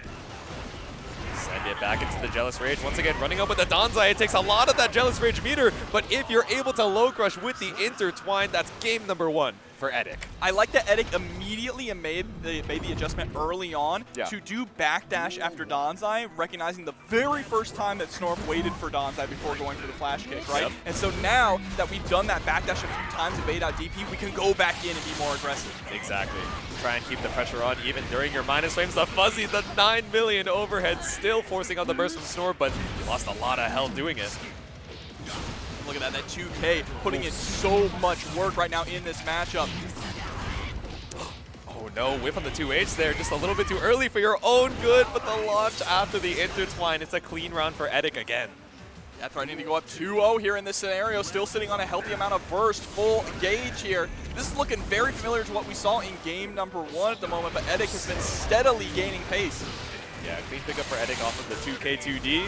Run up for the grab. It's okay. I mean, you still have a decent amount of time to meaty, and not only that, to catch the attempt at the backdash button coming out from Snorb.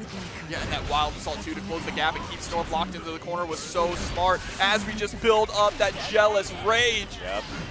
And the blocked key grab's so tricky, right? You're safe after it. It gets you a little bit of that gauge even on block, and you have that 4-frame normal to try and challenge out, especially if your opponent is a little bit too late on the challenge. Oh, here we go, first. Ooh. Yeah, What do you call it a hero burst? You just had to go for it. Exactly. You had the resource on deck. It's a one-touch situation. Edik has so many resources in the JR. It's rough. You got to fight for your life. Yeah, we are fighting for our life right now, Jade-Su. 2-0. Snorb needs to get a reverse 3-0 if we want to stay in the winner's side of this pool. And getting clipped immediately with the legs reaching in. Yeah, I think Snorb is doing a good job of representing a lot of different ways to get in, whether it's S projectile, H fireball, or just sending it with the 2D. But it seems like Edik is just one step ahead every single time, so experienced with immediately having the counterplay. Knows your back is up against the wall, and fast RC intertwine. No full confirm. All right, there we go. 2K confirmed right into the key grab to break the wall. We are at full Jealous meter here.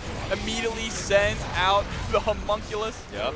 Oh, that's Arakune, right? Yeah. Oh, yeah, basically a little Blaze Blue action there. Shout out Avian. But stuck up against the corner here. 50% JR still, even after the combo and with the super. Now we're on set point. Very, very nice. Just one more to close it out. Snorb does have burst available. The question is, are we going to burst early? Oh, the immediate parry there at round start, huh? I was expecting Snorb to get a little aggressive. Yeah, maybe trying to play for the econ, looking for a meter around there, but instead gets caught up with the counter hit pillar. This is actually a really fantastic round right now for Snorb, right? There we go. No bar whatsoever to speak of here on Edik's side and a massive life lead now. Yeah, there we go. No burst, only built up to 50. Maybe you have to worry about the deflect shield, but still so worse for wear. As far as the resources go, the counter hit launches you all the way across the screen. That hit behind. That's crazy. That lagging hitbox, we've seen it so many times here in this set already, but Snorb slowly but surely trying to fight and bring things back. There we go. Lagging hurtbox, but doesn't lag on the approach. Once again, just sends the H Berserker slash, sends the SDP, but nothing found. Edik just chilling out of the skies. So much Jealous Rage. The Danzai connecting, getting killed with the jump in. Things are not looking good here for Snorb. Straight into keeper of the key. Wait, you're not actually dead here, right? No. But you are in one touch, just barely outside of throw range as well. Luckily, though, yeah, Abba's only going to be able to get a 2K off of that scenario there, so you are safe. Yeah, we didn't go for the uninstall. We didn't go for the relock. Ooh, 50-meter appease. Oh, we tried to go for the forbidden air dash there. Yeah, right. Send it. Okay, still plus enough. You would be plus enough to get a high-low, but you still don't have any jealous gauge there. Oh, and we just swing. Paracelsus coming for the assist. Going to be moving on to the winner side of the bracket. Incredibly exciting set. Really strong Abbas we've seen so far today. Ranking points for this gold event. Maybe you might want to go for a top tier every single time, but of course character loyalty. Once again, another Biken up to the stand, another Sin up to the stand. We got Zach Watts versus Combat Dog. Yeah, right? Flashback to what, 2 matches ago? I know. A little deja vu action, but we're sending a lot more Yozansen. Maybe a little bit more defensive with the tatami mats. Oh, going straight into the RC when we get the corner carry. Just the IDJK, that's all right. Yeah, I wonder if that was supposed to be the air tatami to get the full pickup towards the corner, but oh man, Zach Watts not dwelling on it too much. Either way, it's a drop and an escape from the corner. Oh, that looked like we maybe tried to do a run-up delayed close slash and instead got 6P'd out, but that's fine. Still gets the pickup into the Tyrant barrel. Not clean hit, so it's not going to kill. Plus the Japanese guts on Biken. Exactly, staying alive, nice. I love the use of the elk hunt. Just spend the 50 to try and checkmate you. Sees the startup of the parry and goes, all right, you're dead. Now let's see if we can close out game number 1. Gets caught by the tatami this time. Yeah, interesting use of delay IAD forward on round start, right? I wonder what we're trying to catch from Comrade Dog. Maybe a 2H, maybe a far slash as well. But instead, Comrade Dog has been very content with just holding onto this airspace and waiting for you to run in. No, but another drop on the RC confirm. Yeah, not quite sure exactly what we're going for in some of these scenarios, but it's okay. Has the life lead here, still has the opportunity to bring this back, and still has an entire set to clean things up a little bit. There we go, Kabari up close, tries to go for the trade, but the 2D wins out and gets caught pressing on the hoof stomp. Oh man, you really need the second hit of that Kabari to get that knockdown. All right, RTL, ride the lightning. Yep, going straight through the wall with that corner carry, hard knockdown, which means Zach Watts is going to get a nice mix-up here. Yeah, I wonder what we were looking there for Comrade Dog. Maybe thinking, okay, I have 50-meter, I have parry, surely they're scared. Let me try and take my turn or at least try to jump out, but still, Zach Watts just holding on to the meat. He takes game number 1. Yep, turning up the wattage here as we jump into game number 2. Let's see if Comrade Dog can bite back. Let's see, trying to go for the spacing 5-8. Says, all right, let me catch any attempt to try and counter poke, but once again, the elk hunt, just barely out of range to punish the parry. Ooh, a nice challenge, though, to the command dash. Woo! Right to the behind the back, Yozansen. Yep. 5D. Oh, just delayed a little too long before pressing a button to maintain that pressure. Yeah. Oh, no.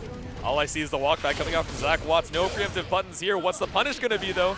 Oh, far slash and the peak driver left so much on the table. Yeah, we had all that meter as well, too. No RC! Zach! You got to finish. You're giving Comrade Dog another opportunity here. And there we go. RC's this time for the quick close slash, closing out the round. There we go. I understand it's a stream nerf shenanigans, but when you have that many resources on deck and Comrade Dog has been fighting back with a lot of these setups, you can't give them the opportunity to breathe. Minus frames into the parry, but Zach Watts was already dialing in the backdash. Trying to chase down, not going to work, but the far slash is going to hit its mark. Ooh. Oh, caught on the meaty tatami, not even the high-low, right? Just went straight into the close slash. Oh, but there we go, challenging right on back. Going for the follow-up. Nice pickup there with the DP. Yeah, that's one of the nasty parts about Sid now is that he gets those really solid pickups and solid corner carry off of just like 5K 2D or 2K 2D pickups with DP. Yep, you have to get so much corner carry. Route yourself into the corner once again. The gut punch with the 5D. No drops on this confirmed. Zach Watts tightens it up for a game number 2. Trying to make this a quick 3-0, speed run this bracket here, but Comrade Dog still has an opportunity. Still, it's an uphill battle to climb. You got to make that reverse 3-0. It didn't happen last game. Let's see if Comrade Dog can make a difference. All right, yeah, and off of a lot of these straight hits, right, we're seeing, okay, we get the far slash, we get the Kabari, but, you know, just delaying it, not believing in the hit, so got to be able to route into these clean knockdowns to force that 50-50. And now we're just having a hard time opening up Zach Watts at all, right? Yeah. Zach just being a pillar here. Trying to play it a lot slower, finally finds a knockdown. Once again, yeah, we're challenging a lot on these tatami knockdowns. You gotta believe in the meaty, bro. Really, we're out of burst, but that's okay. We have the life lead now. Zach Watts sitting on a lot of resources. But with this positive bonus, we can easily close out this round with one more solid confirm. Gets clipped by the 2S into the Tyrant barrel. Yeah, I like the immediate confirm, not trying to do too much against the corner because Comrade Dog was so close to full burst, but still had more than enough meter to parry RC. The immediate burst out to try and hold on to this round. 50 meter apiece, but DP's right through! Into ride the lightning! That's gonna go all the way to the wall with the extra damage. You should be dead. No! You live? Whoa, there's no health in that health bar. Dude, Japanese Guts lives once again. You can barely even see the pixel, but we saw the 5D, the immediate punch with the 2P to put ourselves on set point. Yeah, send that one to Stadium. Yeah. We all believed, and we believed in the wake-up parry too. I love the run-up delay 2S to catch that out for Zach. Still has burst available. This is your last get out of jail free card, last opportunity. When are you going to spend it? Oh, hold on for lethal with the 6P. Still, look at this, 100 meter on Zach Lott's side. Still plenty of burst gauge. This is a tall order to make this comeback. Okay, holding on to the RC, knows that we're looking for the burst. And just DPs immediately, no fear. RTL. No! Whiffs! But Oh. Zach, you're giving us a heart attack over here. I'm not going to lie. You turned up the wattage and you also turned up the heart rate. Like, going to be a Geo on the screen. No Gold Lewis to be found. I wonder if we're going to button check real quick or if we're just going to go straight into it. The back jump from Waffles just to stay safe and see what Dev is matching at the round start. Oh, but there we go, JD. Yeah, had to stop the combo short there just because of the bomb, but still not able to get the throw there from Dev. Oh, there we go, off the blue. Wow, this sounds so scary. Tried to jump your way on out, afraid of the command grab, but instead, a clean pickup off of the bomb too. I was drinking water. And the J2K is going to connect. Yeah, hold on to your burst for a later day. Yeah. I like that a lot of folks are playing on the water stage here. I'm glad it's able to run all well. It is definitely a beautiful addition over here to the Guilty Gear Strive scenes, but once again, that back though, just going to challenge you right out of the plus frames of Charge Scarecrow. I agree. Since we're on the beach too, it's very thematic. True. It's also one of the best stages from Exit, to be honest. But uh-oh, there we go. Counter hit on the far slash, gets the pick up there with the enhanced DP. Yep. Able to get a second loop of the far slashes there, just dashing on through with the momentum. Throw should be able to kill, and even if it didn't, we had the RC behind it to potentially bait out a burst too. One round apiece. Absolutely, and burst for both of the players as well. Nice dash under, calling out the love bomb. Gonna get a huge pickup. Do not blame Waffles for bursting one bit there. Yeah. Trying to avoid a little bit of that damage, and also just hold on in this mid screen as well while we wait for that 50 meter to come back up. The immediate micro dash 2P stuffed on the 6H right by the 2D. Oh, but the PRC versus your PRC. Dev comes out on top. Gonna send Waffles straight through the wall here with a fully charged dust. Waffles so worse for wear. No meter in the tank. You got one deflect shield available, but a bait spells your doom. That was crazy. Yeah, mix hit on the other side. Back throw. Command throw. Safe jump. Yeah, we got Shrek Geo as well. No, instead goes for the behind the back mix. Still not enough. 50 meter available. Can you PRC? Yes, you do. But PRC right back to keep the pressure going. And with the enhanced cross-up, Dev is going to take game number 1. Yeah, I think we saw the stand-up, but maybe Waffle's trying to decide between, oh, do I stand up to try and block this, or do I go for the burst, and caught in between the two options. Dev able to take back game number 1. Uh-oh. A little whip there on the close slash, but still Waffles feeling the pressure. We just 6 feet clash. Punch the scalpel. Yeah, just go straight through it. You know, redirect the metal real quick. Redirect our position on the screen. Went for the... Nah, I'm not calling that a frame kill, but it was the draw opportunity that worked out well for Dev.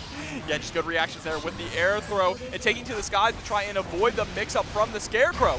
Damn, even with the trade of 50 meter, Waffles able to hold on to the scramble with the JK into J2K. 50% down from Dev, but still it's a one-touch situation for Waffles. Waffles there with 50 meter available. Oh, slip on the banana, but we weren't ready for it. Still trying to chase down, scurrying with a hurry.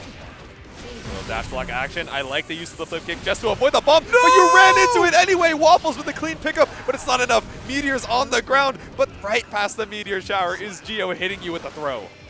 Dev not missing a thing here, trying to go up 2-0 now against Waffles. That dodged the DP too, and it caught you on the dash up with the scalpel. A little bit of a sour hit on the golf swing. It's all right, Mini Faust is out. Walking off screen, but he's going to make his way back. Gets half your soul stolen there with the deflect shield. But there's the pickup into the 5H. Break the wall with the spinning dog kick. Dude stole your soul. All you're eating is souls. Far slash 5H. You're getting kicked in the face by Geo right now. And we did IAD into air flip kick. Yeah, just barely didn't build up the 50 meter to be able to kill off it. Are we blocking? No, we are not. We are dying is what we are doing. Dev moving up 2-0 here in this set. No No blocking, rocking straight through the wall. Just needs one more game to move on to winners round 4. Waffles, I think, is having good reactions to some of these scrambles, but as far as keeping the pressure on, Dev is, I don't know, representing a lot of good 6Bs and a lot of good dash outs to escape. Yeah, I mean, it's really difficult, right? You have to get the right item pulls to really help enhance your pressure and enhance your game plan. And when we do get mini fouls, he's not doing a whole lot. But here we go, keeping this pressure up going with the snip, snip, snip. Yep. Ooh, got the explosion. Not going to be enough to get the confirm, though. And the scalpel just a little bit too early. Still tumbling through the skies right now. 2K2D gets the trumpet out, and 5P is going to be able to do it. That is the best round we have seen yet from Waffles, and it was in a good part, too, to having the item toss super, just covering the screen in items, having something to work with. Yep. Ooh. Not going to get an opportunity to throw any items now. I say, as we get the backdash counter hit, close slash coming out for Waffles. Goes to the dash control, really just wants to push you back and push you into the corner so we can threaten PRC Scarecrow. Right, again, just dragging as far as we can. Clean hit. No, the burst at the last second. Very smart there from Dev. Tried to dash on, realized they weren't going to be able to confirm with the button from that far away, but now they might be paying. Oh, there we go. The 5K anti-air thought that you were safe, but tapped on the toes. The bomb. Post round is going to take a game for Waffles. Okay. Yeah, so Waffles already swinging back here. This is completely doable. I feel like it's really difficult in this game to make a reverse 3-0 with how volatile it can be sometimes. Exactly. Oh, but bursted into the corner off of the mix. I like the immediate reaction from Waffles. Says, all right, let me at least buy a little bit of space. And a lot of these 5Ps off of these awkward scramble interactions, I think are working pretty well, but Dev keeping it frame tight with the meaty 2S. Gets tossed down to the ground here. Tries to go for the wake-up super. That is absolutely going to be blocked and punished accordingly. Knocked into the corner. That's an Afro and a trumpet. Not the items that you're looking for. At least it's not mini Faust. That dude has done nothing the single time that we've seen him, or the 2 times we've seen him, rather. An immediate J2K to catch out the dash block. And just like that, Waffles with 3 rounds in a row. If we can get one more, we can take it the distance here to a game 5. Round start. We just go for the JP. Mix is going to hit its mark. Ooh. 100 ton, take to the skies, didn't get caught by it. The immediate love bag. It's so tricky to try and escape this pressure. Mini Faust, save me! He does! Finally! Clocking in! And Waffles trying to clock out and take this to a game 5. Bro, Mini Faust was on PTO, but finally comes back, checks his email, checks the inbox, and we gotta check the toes right now. That knee looking so rough. Dev, worse for wear. 1 HP and a dream, but sniped out by the 2P. That's 2 games in a row for Waffles, looking at the reverse sweep. Really, I mean, the item tosses have been a lot better. The pressure has been a lot better. The mix-ups have been a lot better. Waffles has cleaned it up so much here in this set, but Dev is not out of it yet. Tries to go for the throw, but a beautiful backdash. Yeah, maybe didn't believe in the 2K there. Not going to route it into the 2D, but Blue Wild Assault gets you out of dodge. I think it was the hammer landing and just barely keeping you safe. And we route into the Mini Faust. No! Come on, bro. It's your lunch break. I understand, but still not able to do anything after the burst. Uh-oh, gets Mini Faust out, but he's walking away. Wrong direction, son. Help, dude. Oh, my is. God. On the way back down, lands into it, keeps the pressure up. That's 3, almost 4 item tosses. Yep, into the mix. And Waffles trying to take this 6th round straight. Just needs 1 more to close this out. Dude, the momentum is so in Waffles' favor. You have the burst advantage as well, and he's been doing a really good job of leveraging Blue Wild Assault to bring us over to the corner. Mix is all we need for the corner carry. Oh, but does end up dash blocking themselves out of the corner. There we go, Dev. All right, into the throw now. Yep. Get enhanced spiral arrow. That is a smart way to go. Yep. Catching with the 2S. And the 6P on the scalpel. Very impressive. Go for the 2 and 4K. Once again, up against the wall. Spinning bird kick. No, we saved the meter. Hold on to it, but all right, let's see what we can do with 100 meter in the bank. Run up for the throw. So I don't know how I feel about the Wild Assault instead, because now we're down a little bit on the burst, but still pretty even going into this final game, final round. Yeah, that is always one of the, trying to figure out the burst economy is a huge aspect of the resource war that Strive has been kind of evolved into. Yeah. Oh, man, he went for the double dash, but Waffles just waiting for the delay backdash to catch it out the...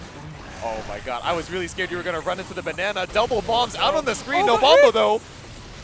Able to jump out of the harm's way of this one here, but runs right into the scalpel. No burst to save you, but we get the sour hit like you said earlier. Oh no, sour spot action. BRC to escape the flex shield, puts you right in range for a tipper far slash, but still doesn't link it to the 2H, just a little bit too far up. The 5th Mini Faust keeping the pressure on. Dev at 1 HP and a dream, and J2K seals it out for Waffles 3-2. Just full control there. They really, what did the kids say? Well, I saw it in the first pools of the day. Okay. Slayer versus Anji. I've played this matchup quite a lot myself. I feel like Anji has really, really strong tools to kind of get in on Slayer. Yeah. Make Slayer second guess throwing out things like Mappa Hunch or that 2H. Especially spin. You got to play around spin in a big way, right? You can't just throw your face at the wall like you like to do with Slayer. Exactly. You know, it's funny that the first 2 times we did Mappa this round, we got counter hit for it, and then we did it a third, and now GRUGCEL is on 1 touch. So Arma trying to rock the unconditionableness of Slayer right now. The truth about Slayer is you're 1 Mappa Hunch away from winning the game at Always. all times. Sometimes you just gotta send it. I saw the clip you posted. That was evil gameplay here. But GRUGCEL put in Arma back onto the 1 touch of their own. But look at the meter advantage coming in from Arma. Almost at 100. Okay, we spent it. Yeah, to keep ourselves safe. Yep, that is guaranteed right there. Because of the guard break on the pile bunker, if you fast RC it into another dandy step, you get the follow-up and they're forced to block. Ooh. Force it into the 50-50. Leverage the meter to seal out the round. 100 bursts for either side. Okay, jump over the hop. Attempts to go for the throw, but burst to try and escape the corner here. Goes for the koi fish. Yep, 5K into 2D, OTG with the close slash. Ooh, to the other side with the pile bunker to prevent the jump out. Yeah, that's an unfortunate throw. We have lost your turn for it as well, but the backdash able to escape. I know Slayer's backdash is not the greatest in the game here, but now he got the... Oh no, tried to go for the pile bunker loops, ends up losing a turn.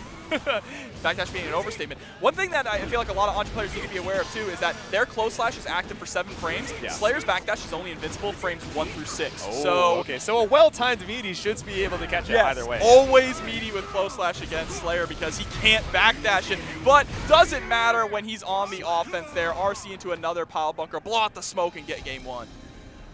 Right, there we go. Definitely off to a lot of scrambles and a lot of brawls over here in the mid-screen already, right? You know, not a lot of, okay, let me down back, let me wait for my turn. Both of these characters, right, forcing a lot of responses for you, whether it's Fujin into, yes, it's fuzzable high-low, but of course you can delay it as well. So many reaction checks. And of course, once we have Dandy Step, lots to look out for there as well.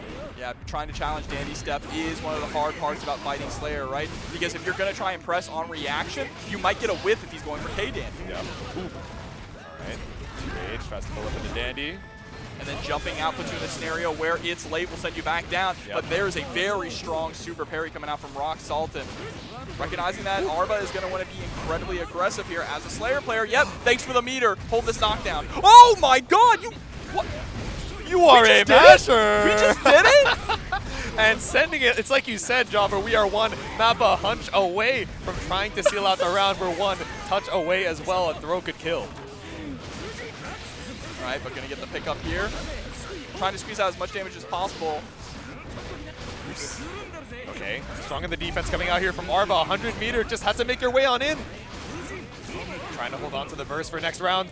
I agree. 2K2D, it's not enough. Didn't get the OTG, but back onto the same side. That's another round. So I wonder if Arba is aware, but if you actually block Nagiha, Slayer gets a free punish on that. Oh, okay, okay. And if he has 50 meter, it goodbye. hurts. He can actually go straight into pile bunker loops. Oh, from a really? punish Okay, on, okay. yeah.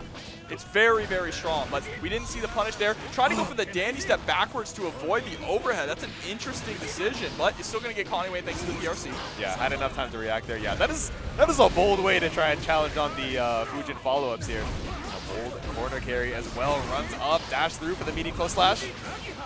But immediately challenging back. Yep, meterless Nagiha pick up there. Spends the meter though to get the extra corner carry. Are we going to go for the wall break? We do not. 2K doesn't connect. Yeah, he didn't get the pickup off of the 2K, but we do get the wall spot like confirmed he did. We have the fixed wall break damage here. Round on the board for GRUGCEL. So we're going to want to tie this up 1-1. This is such a key round here for GRUGCEL. You don't want to have to make a reverse 3-0 against a character as volatile, as unpredictable as Slayer. Nope.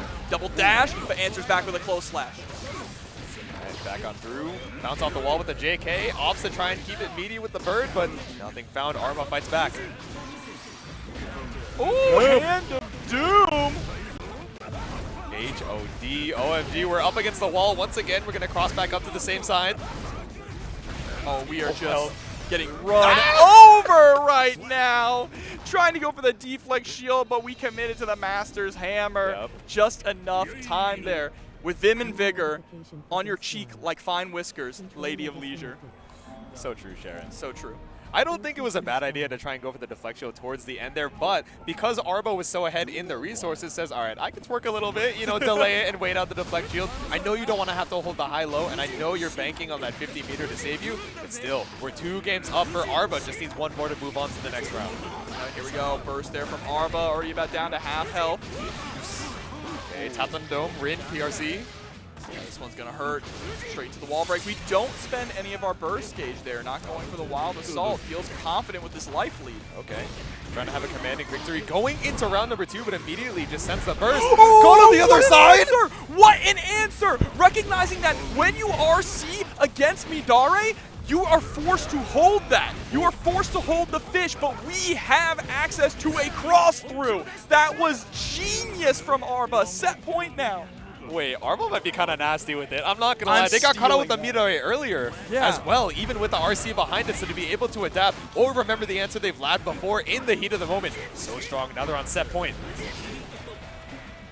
Swinging back. Oh, pressing just outside of range with the 2P and then going for the 2S to pull right back on in. There we go. Just looking for that awkward spacing where Roxalton just a little bit too scared to challenge. That delay gave them enough time for the 2S. Mappa, PRC, and caught out with the counter hit off of this hard knockdown. I don't know the damage you get off the positive bonus. The extra meter build as well. It could be lethal on the next opening.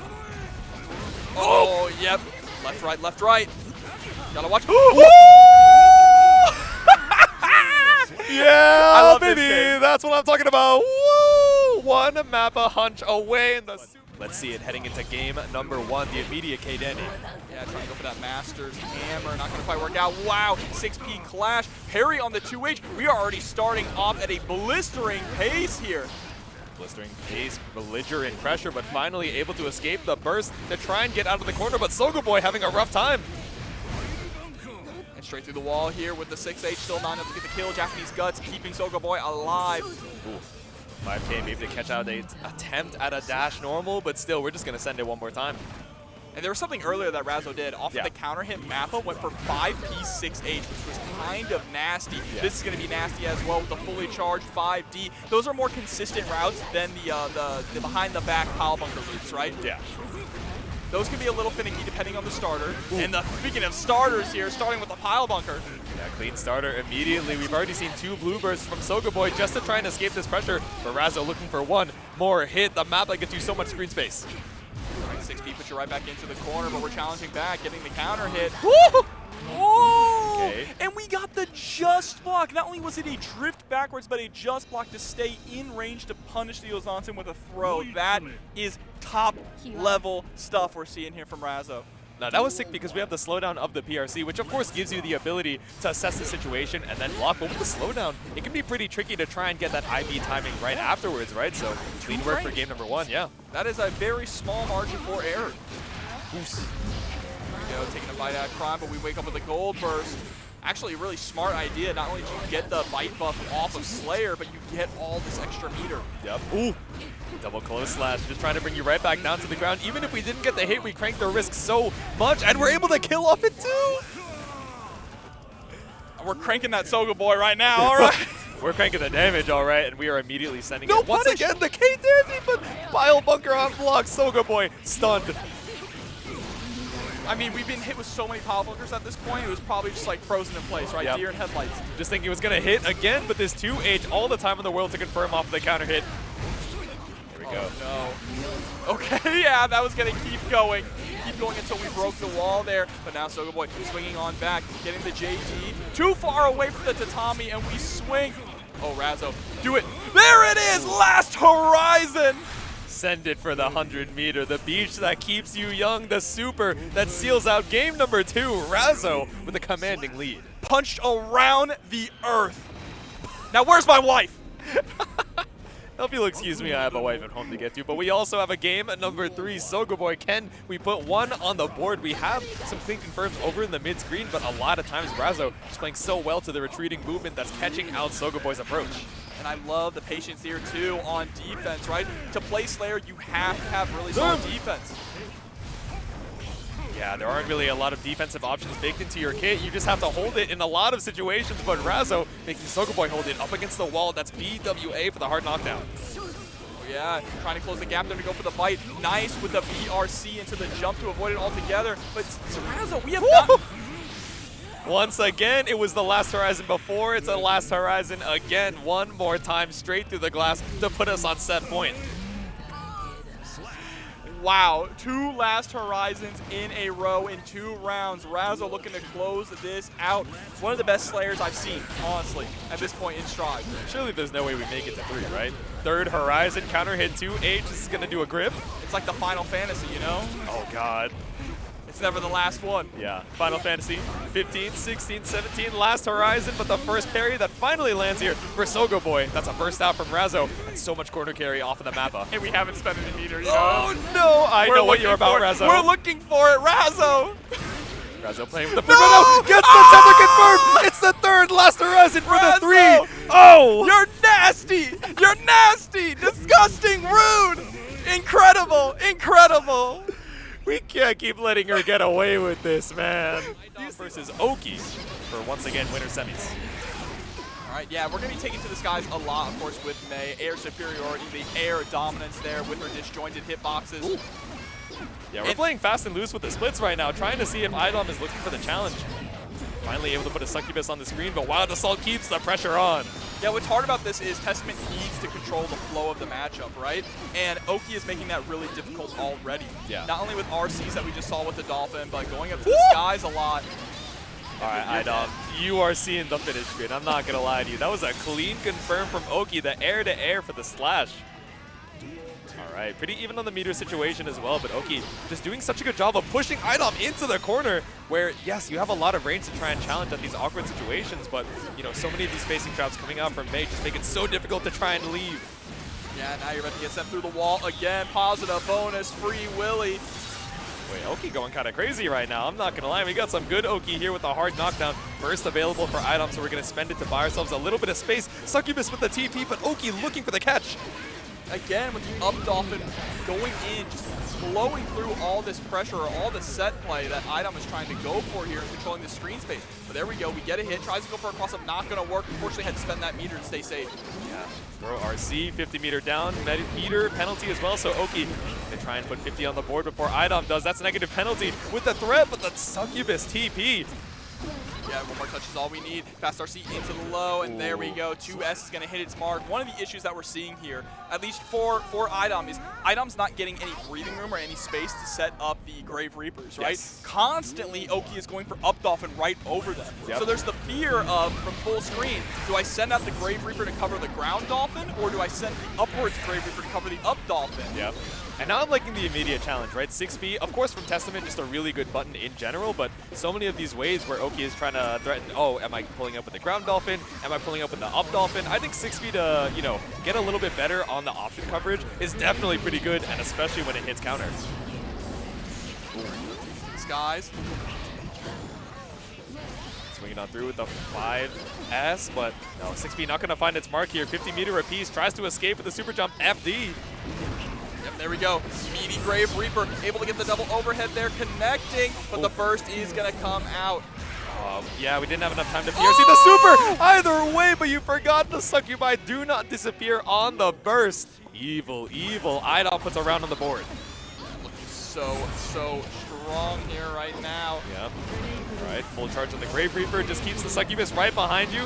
Not going to run into any double stain shenanigans, but we are going to get the wall break. Both Arbiters up, down, around, and that's 50% down from Oki.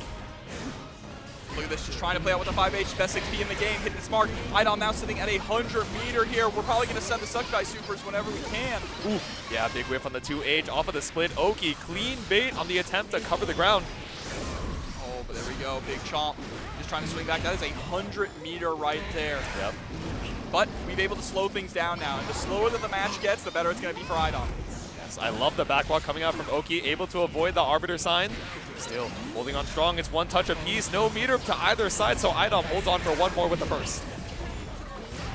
Teleports forward there to punish the beach ball attempt, and Adyune, look at that, tying things up 1-1. Go, Arbiter sign to put one on the board. Both sides here just fighting for our lives. Oki was doing a really good job, I think, earlier you know, keeping up the pressure with Idom, especially off of these round starts, just bring you over to the corner so fast. But now that we're showing so much more of the 6B, Oki, I think, is slowing it down, which gives Idom so much of that room to set up the Grave Reaper, like you were mentioning, is so core to this gameplay. There we go. GH is going to come through, gets the pickup. Look how high north we send Oki. Yeah, so much that we had enough time to run under for the dash through. And we still have positive bonus coming in. Full burst available. Ooh. Slides right on in, though, to the ankles. Yeah, we did BRC forward, tried to assess the situation, tried to see if the backdash could avoid the 3K, but a little bit too active off of the B. RC spends the burst, but it's a clean bait from Oki. No meter for it for the hard knockdown, but we still have Wild Assault. Yeah, but you gotta watch out. Idom is sitting on 100 meter now. Gets clipped on the dome! I told you, there's something that just makes you want to hold down back against this character, and I don't understand what it is. Ooh. Yeah, with RC behind it, still able to pump up so much damage behind the Dolphin. Clash on the beach ball. K2D trying to get anything with the Succubus set on the screen. Woo! Yep, reeled right on in with the 2H. Huge pickup here and a ton of damage coming through for Idom. Not quite able to get the hard knockdown, but that's fine. You don't really need that with Testament, right? Yeah. You want to play a little bit more of that spacing game, and the use of 6B has been picking up as well. 2H caught the split. You landed straight into the side. Then Idom has the Wild Assault behind it, but still down around. Trying to go clean into the next one. The Dolphin PRC Accelerator. The VC fund has run out. I cannot believe Oki just jumped into the garbage disposal. That's what I'm saying. That was the fork in the garbage bowl. That's what that was. Turn the garbage disposal on. Nobody home. Machine broke 5K. Still sending it for May. And there we go, something Unholy Diver. We're still trying to go for those up dolphins to close the gap, but you see Idom has started to figure out how to play against it. It's sending out the Arbiter sign, or it's not the Arbiter sign, excuse me, sending out the Grave Reaper while at the right distance to where up dolphin is going to whiff, and then we can get the punish on it, or like we saw, we preemptively throw out the 2H. And we do the whip on the jump in as well. Goes for the low, procs the state, baits the burst, and Idom up a clean 2-1. Yeah, Oki was looking unstoppable in game number 1, but Idom has cleaned it up so much here. I think Oki is, you know, both a name, but also I think showing the strength of this particular player, right? When we have the round start, when we have Idom up against the wall, we're doing such a good job of locking him down and making sure that he feels so uncomfortable sending out the Grave Reapers. But as soon as we return to neutral, as soon as Idom is able to rotate the defensive options that makes you feel like you can't just keep running in, this 6B is stopping Oki from feeling confident in the mid-screen. And the 6B is covering not only the forward Dolphin, but the Dolphin hop as well, right? That's something we've been seeing a lot. Yeah, and it's so scary. Oki is still continuing to try to do it. You saw in that round, we were just constantly trying to rush in with Dolphin. It is not working anymore, and we are running out of time to make those adjustments. They can't keep getting away with it. The micro dash run up into the low Arbiter. Oh, it's away. It's the round. Hurry up. We got to fix it before the round. Now the question is, it popped up before the round was over, so... Okay, I think we're just good? gonna... I believe we just played it out. Okay. Yeah. The kill happened, and then it popped up, and we were able to get it down before the round. Thank God. A little stop of momentum here, but I don't know. Idom is still running away with it right now, able to split over the Grave Reaper. Didn't get caught on the state either.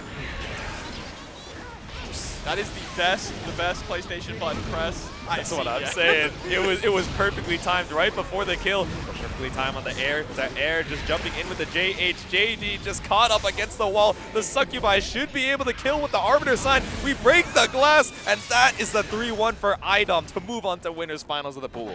Absolutely. What such an overwhelming force against Faust. Being able to chase him up to the skies as well, and it'd be really unpredictable, especially those whiff punishes. Marvello loves to play a whiff punish heavy chip, right? Yeah. He'll sit back, let you throw out a button, and then dash right on in for free. Yep. Ooh. A little shimmy there, catches out the backdash from Waffles. We saw that in the previous set as well. Baits out the burst. Waffles just sending all the resources on deck here and not finding anything, any escape. Yeah, really unfortunate trade there as well, but gets the catch with the 5P. Closing out round number 1 here for Marvello. Yep. Getting that burst was so huge because Waffles is coming to this next round with no burst on deck. Only has 50% burst for a Wild Assault or a Deflect Shield, but there we go, about to get it back. Yeah, that was so smart from Marvello too. The interrupt between the JK and the J2K. A lot of times Waffles getting away with that in previous sets, but Marvello not going to let you get any inch, let alone a mile.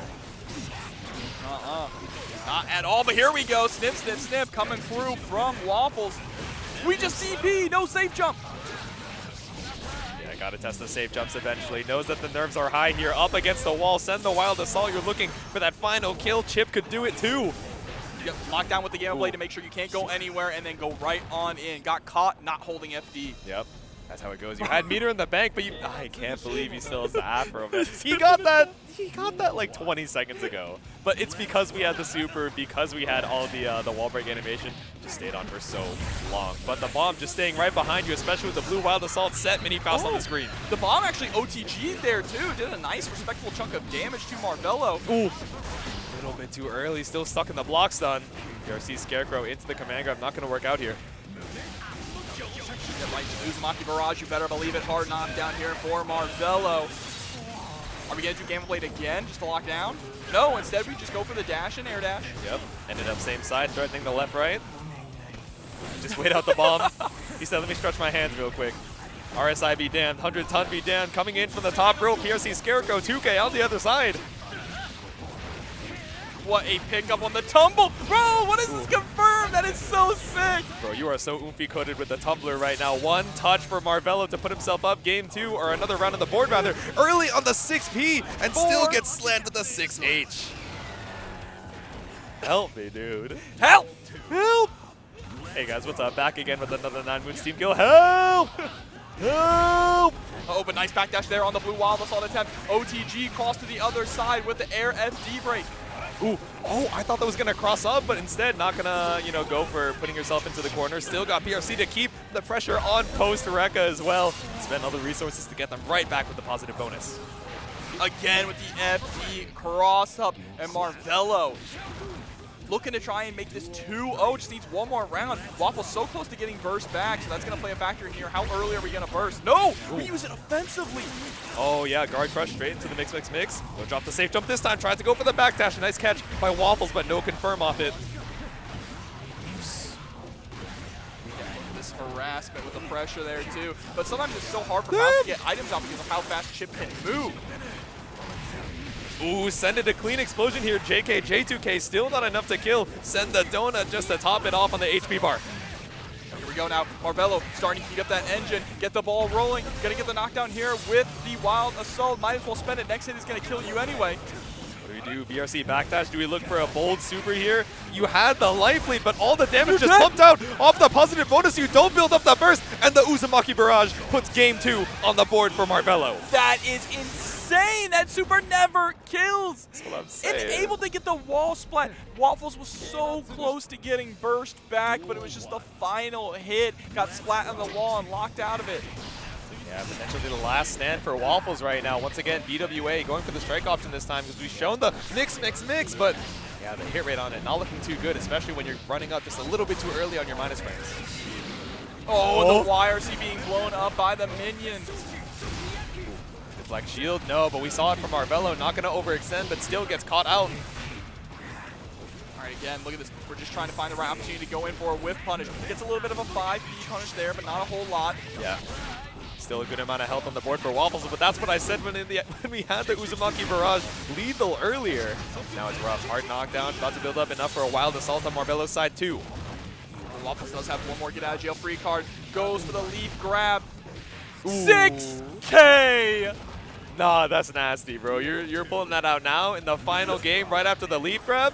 Back-to-back reaction checks. We got the hammer on the board. Hey, 6K used to be absurdly nasty. 6K fast RC was wild. But here we go. Time to give Chip a new hairdo. Let's see it, Mr. President. Got to get your drip up. Saving onto that burst for the next round, I understand. The life lead was so big, and that's a perfect for Waffles. But the burst is still available now for Marvello. Waffles sitting about 50%. We mentioned it so much, talk about the burst gauge, because it is one of the biggest factors in this version of Strive.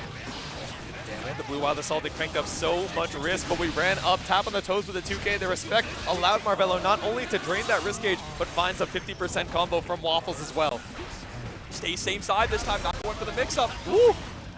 Straight down into the ground. It's the 5D up to the skies with a wall run. Clean pickup as well. Back out to the mid-screen, up against the wall. It's hard knockdown. Wild Assault, left or right, guess for your life. No, Gamma Blade. Oh, it did nothing. We tried to bait out the super, but the 2K2D is gonna do it, and Marvello moves on in the winner's side on the mic for that, so it should be a lot of fun. But we're gonna get the Anji mirror match here. Yep, Adventure versus Anji's OnlyFans. We're talking about risky sweets, but as far as the low check, right, Nagiha relatively safe, and not only that, able to get you a combo at certain spacings, right? So I wonder how much we're gonna be seeing that from both sides. Just spin right into each other. The second one to spin is the winner, and we send the tweet, the bird for the strike throw. I just want you to know that risky sweep line was bars, all right? Thank you, thank you.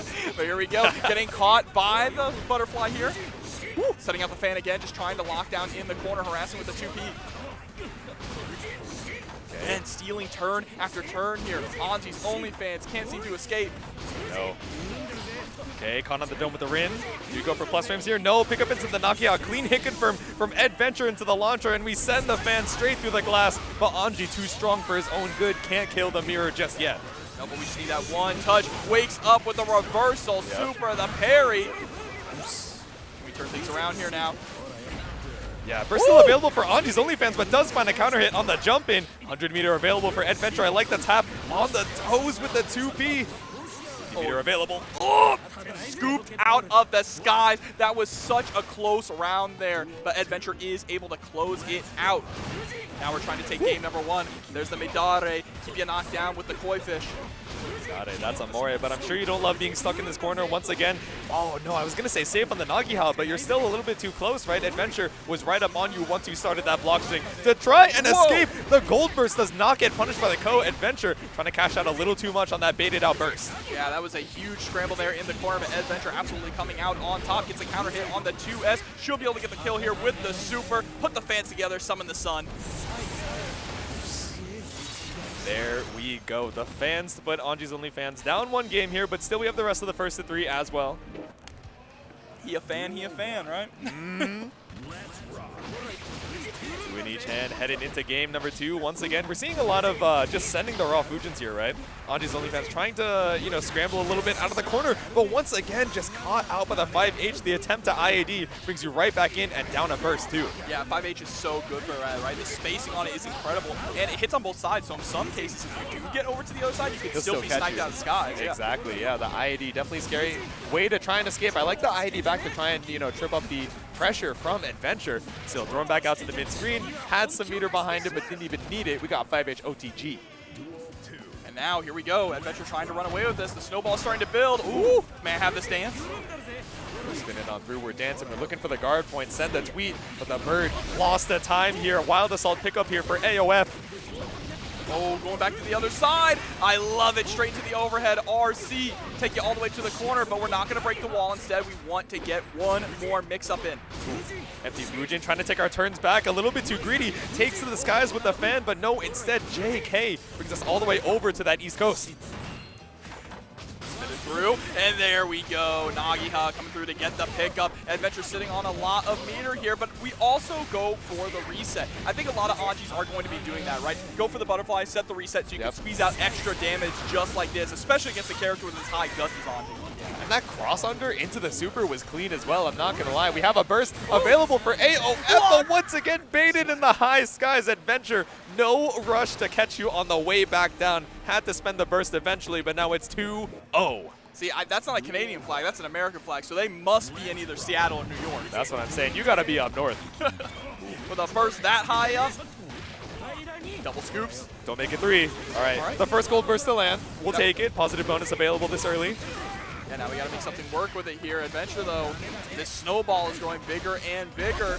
But Anji's OnlyFans still has a decent amount of burst gauge available and nearly has 100 meters, so this is doable here, especially with a starter just like this. Backdash 5H catches out a bold attempt for Adventure to try and run up for the throw. 50 meter dropped on the parry, but it's so active, you're scared to try and challenge afterwards. BRC to get a clean punish, a throw straight through the spin. All right, but now all of our meter is gone, only down to burst. Woo! Send the fans, it's scary. You know Adventure is ready for the air-to-air. Oh, but gets clipped by the Fujin into the Nagiha. Adventure now sitting at set point, J2. Yeah, I really was wondering if you were going to spend the quote-unquote hero burst there. Still one touch on either side, but now one round away from Adventure. Sealing out the win. Jump back here into the JH. Burst out from Adventure. Has the corner. Drop on the 5K pickup post-bird. All good. Plus frames from the fan. Yeah, again, creating a little bit of space, just trying to give Anji's OnlyFans an illusion of escape here, but runs right into the Midare. There we go, we send the koi fish, the bird on the screen, gradually trying to get a little bit more corner carry, hop off of the Fujin, and one more throw reset. No meter for adventure here. Ooh, tries to go for the reset off the Rin. Really late overhead. Normally when Anji doesn't have meter available, you always go for Nagiha, right? Just to push out, try and stay safe, and of course you get the meterless pickup, but waiting to try and catch him with the overhead was a smart idea. Wasn't gonna pan out here, and now you're blocking for your life, YRC! Didn't believe in the kill because of the airborne YRC, not quite as many plus frames. The 6B into drop, wait out the deflect shield just gives you a little bit more room to breathe, but the Fujin, that's how we started it out, and it's how we're gonna end it. Adventure takes it 3-0. Very. Some of the intricacies of that matchup as well. While if you're right, of course Sin has a lot of good ways to try and poke out and get Eddie off the screen, and he's going to be down for so long, but can't find that first opportunity. Bled might be running away with the first round. Yeah, I feel like part of that is going to be really reliant on the spacing too, right? Yeah. Sin doesn't have too many just send it and forget it moves that could blow up Eddie, so we're going to have to play that kind of mid-screen poking game.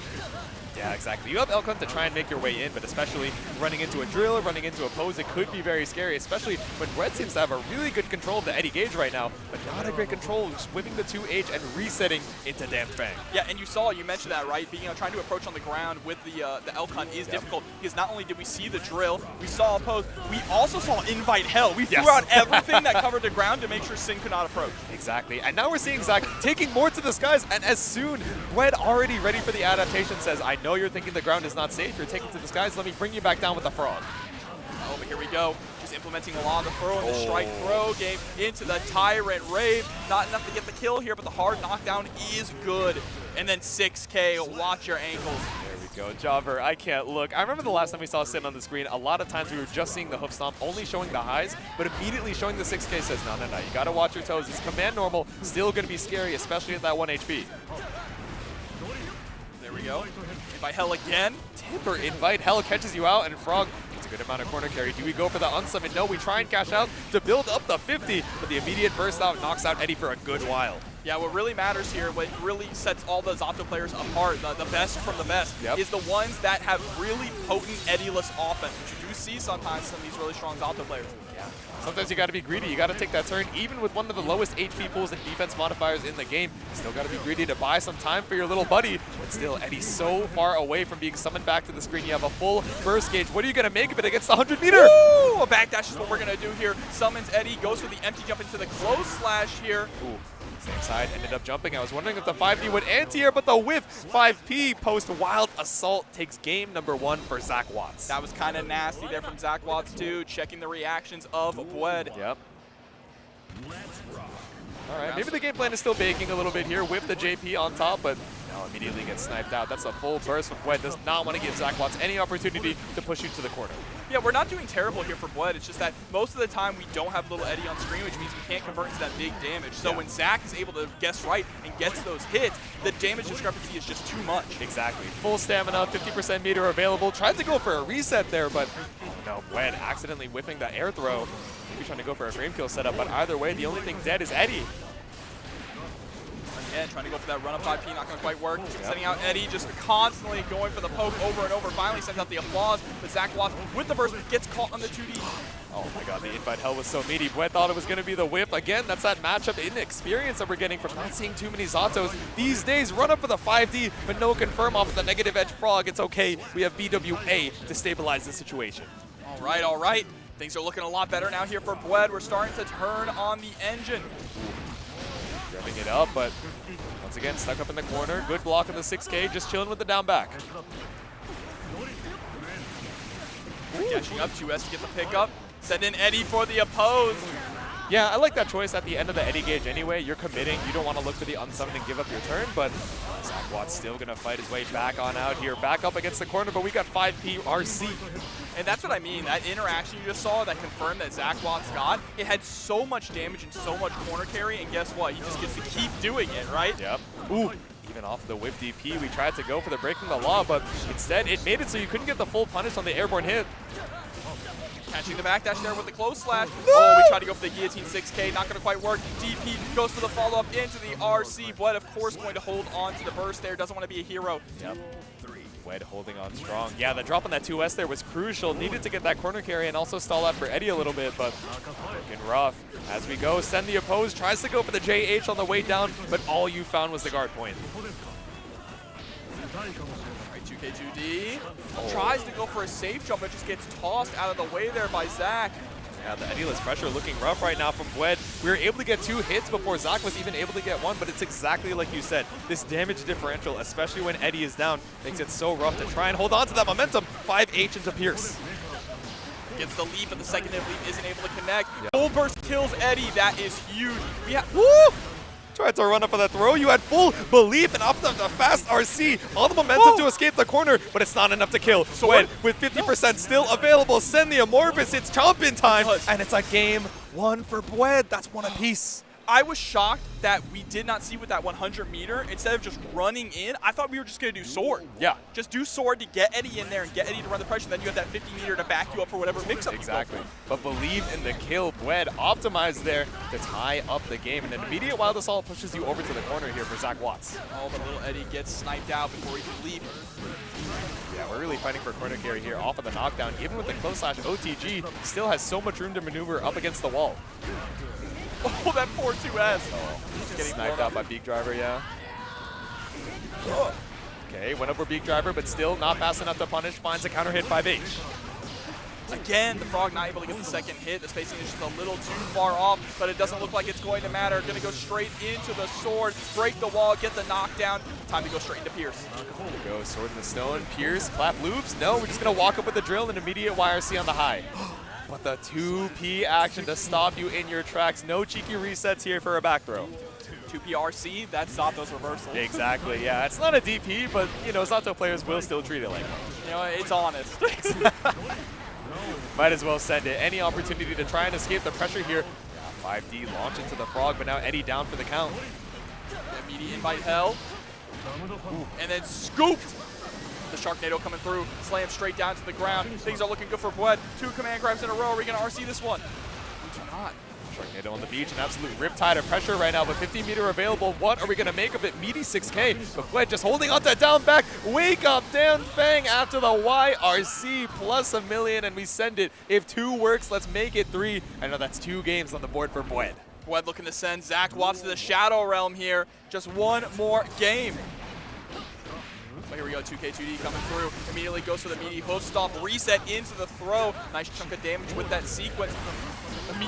Immediate burst there after getting hit by the 5H. Very smart from Zach, holding on to the pressure here in the corner as well.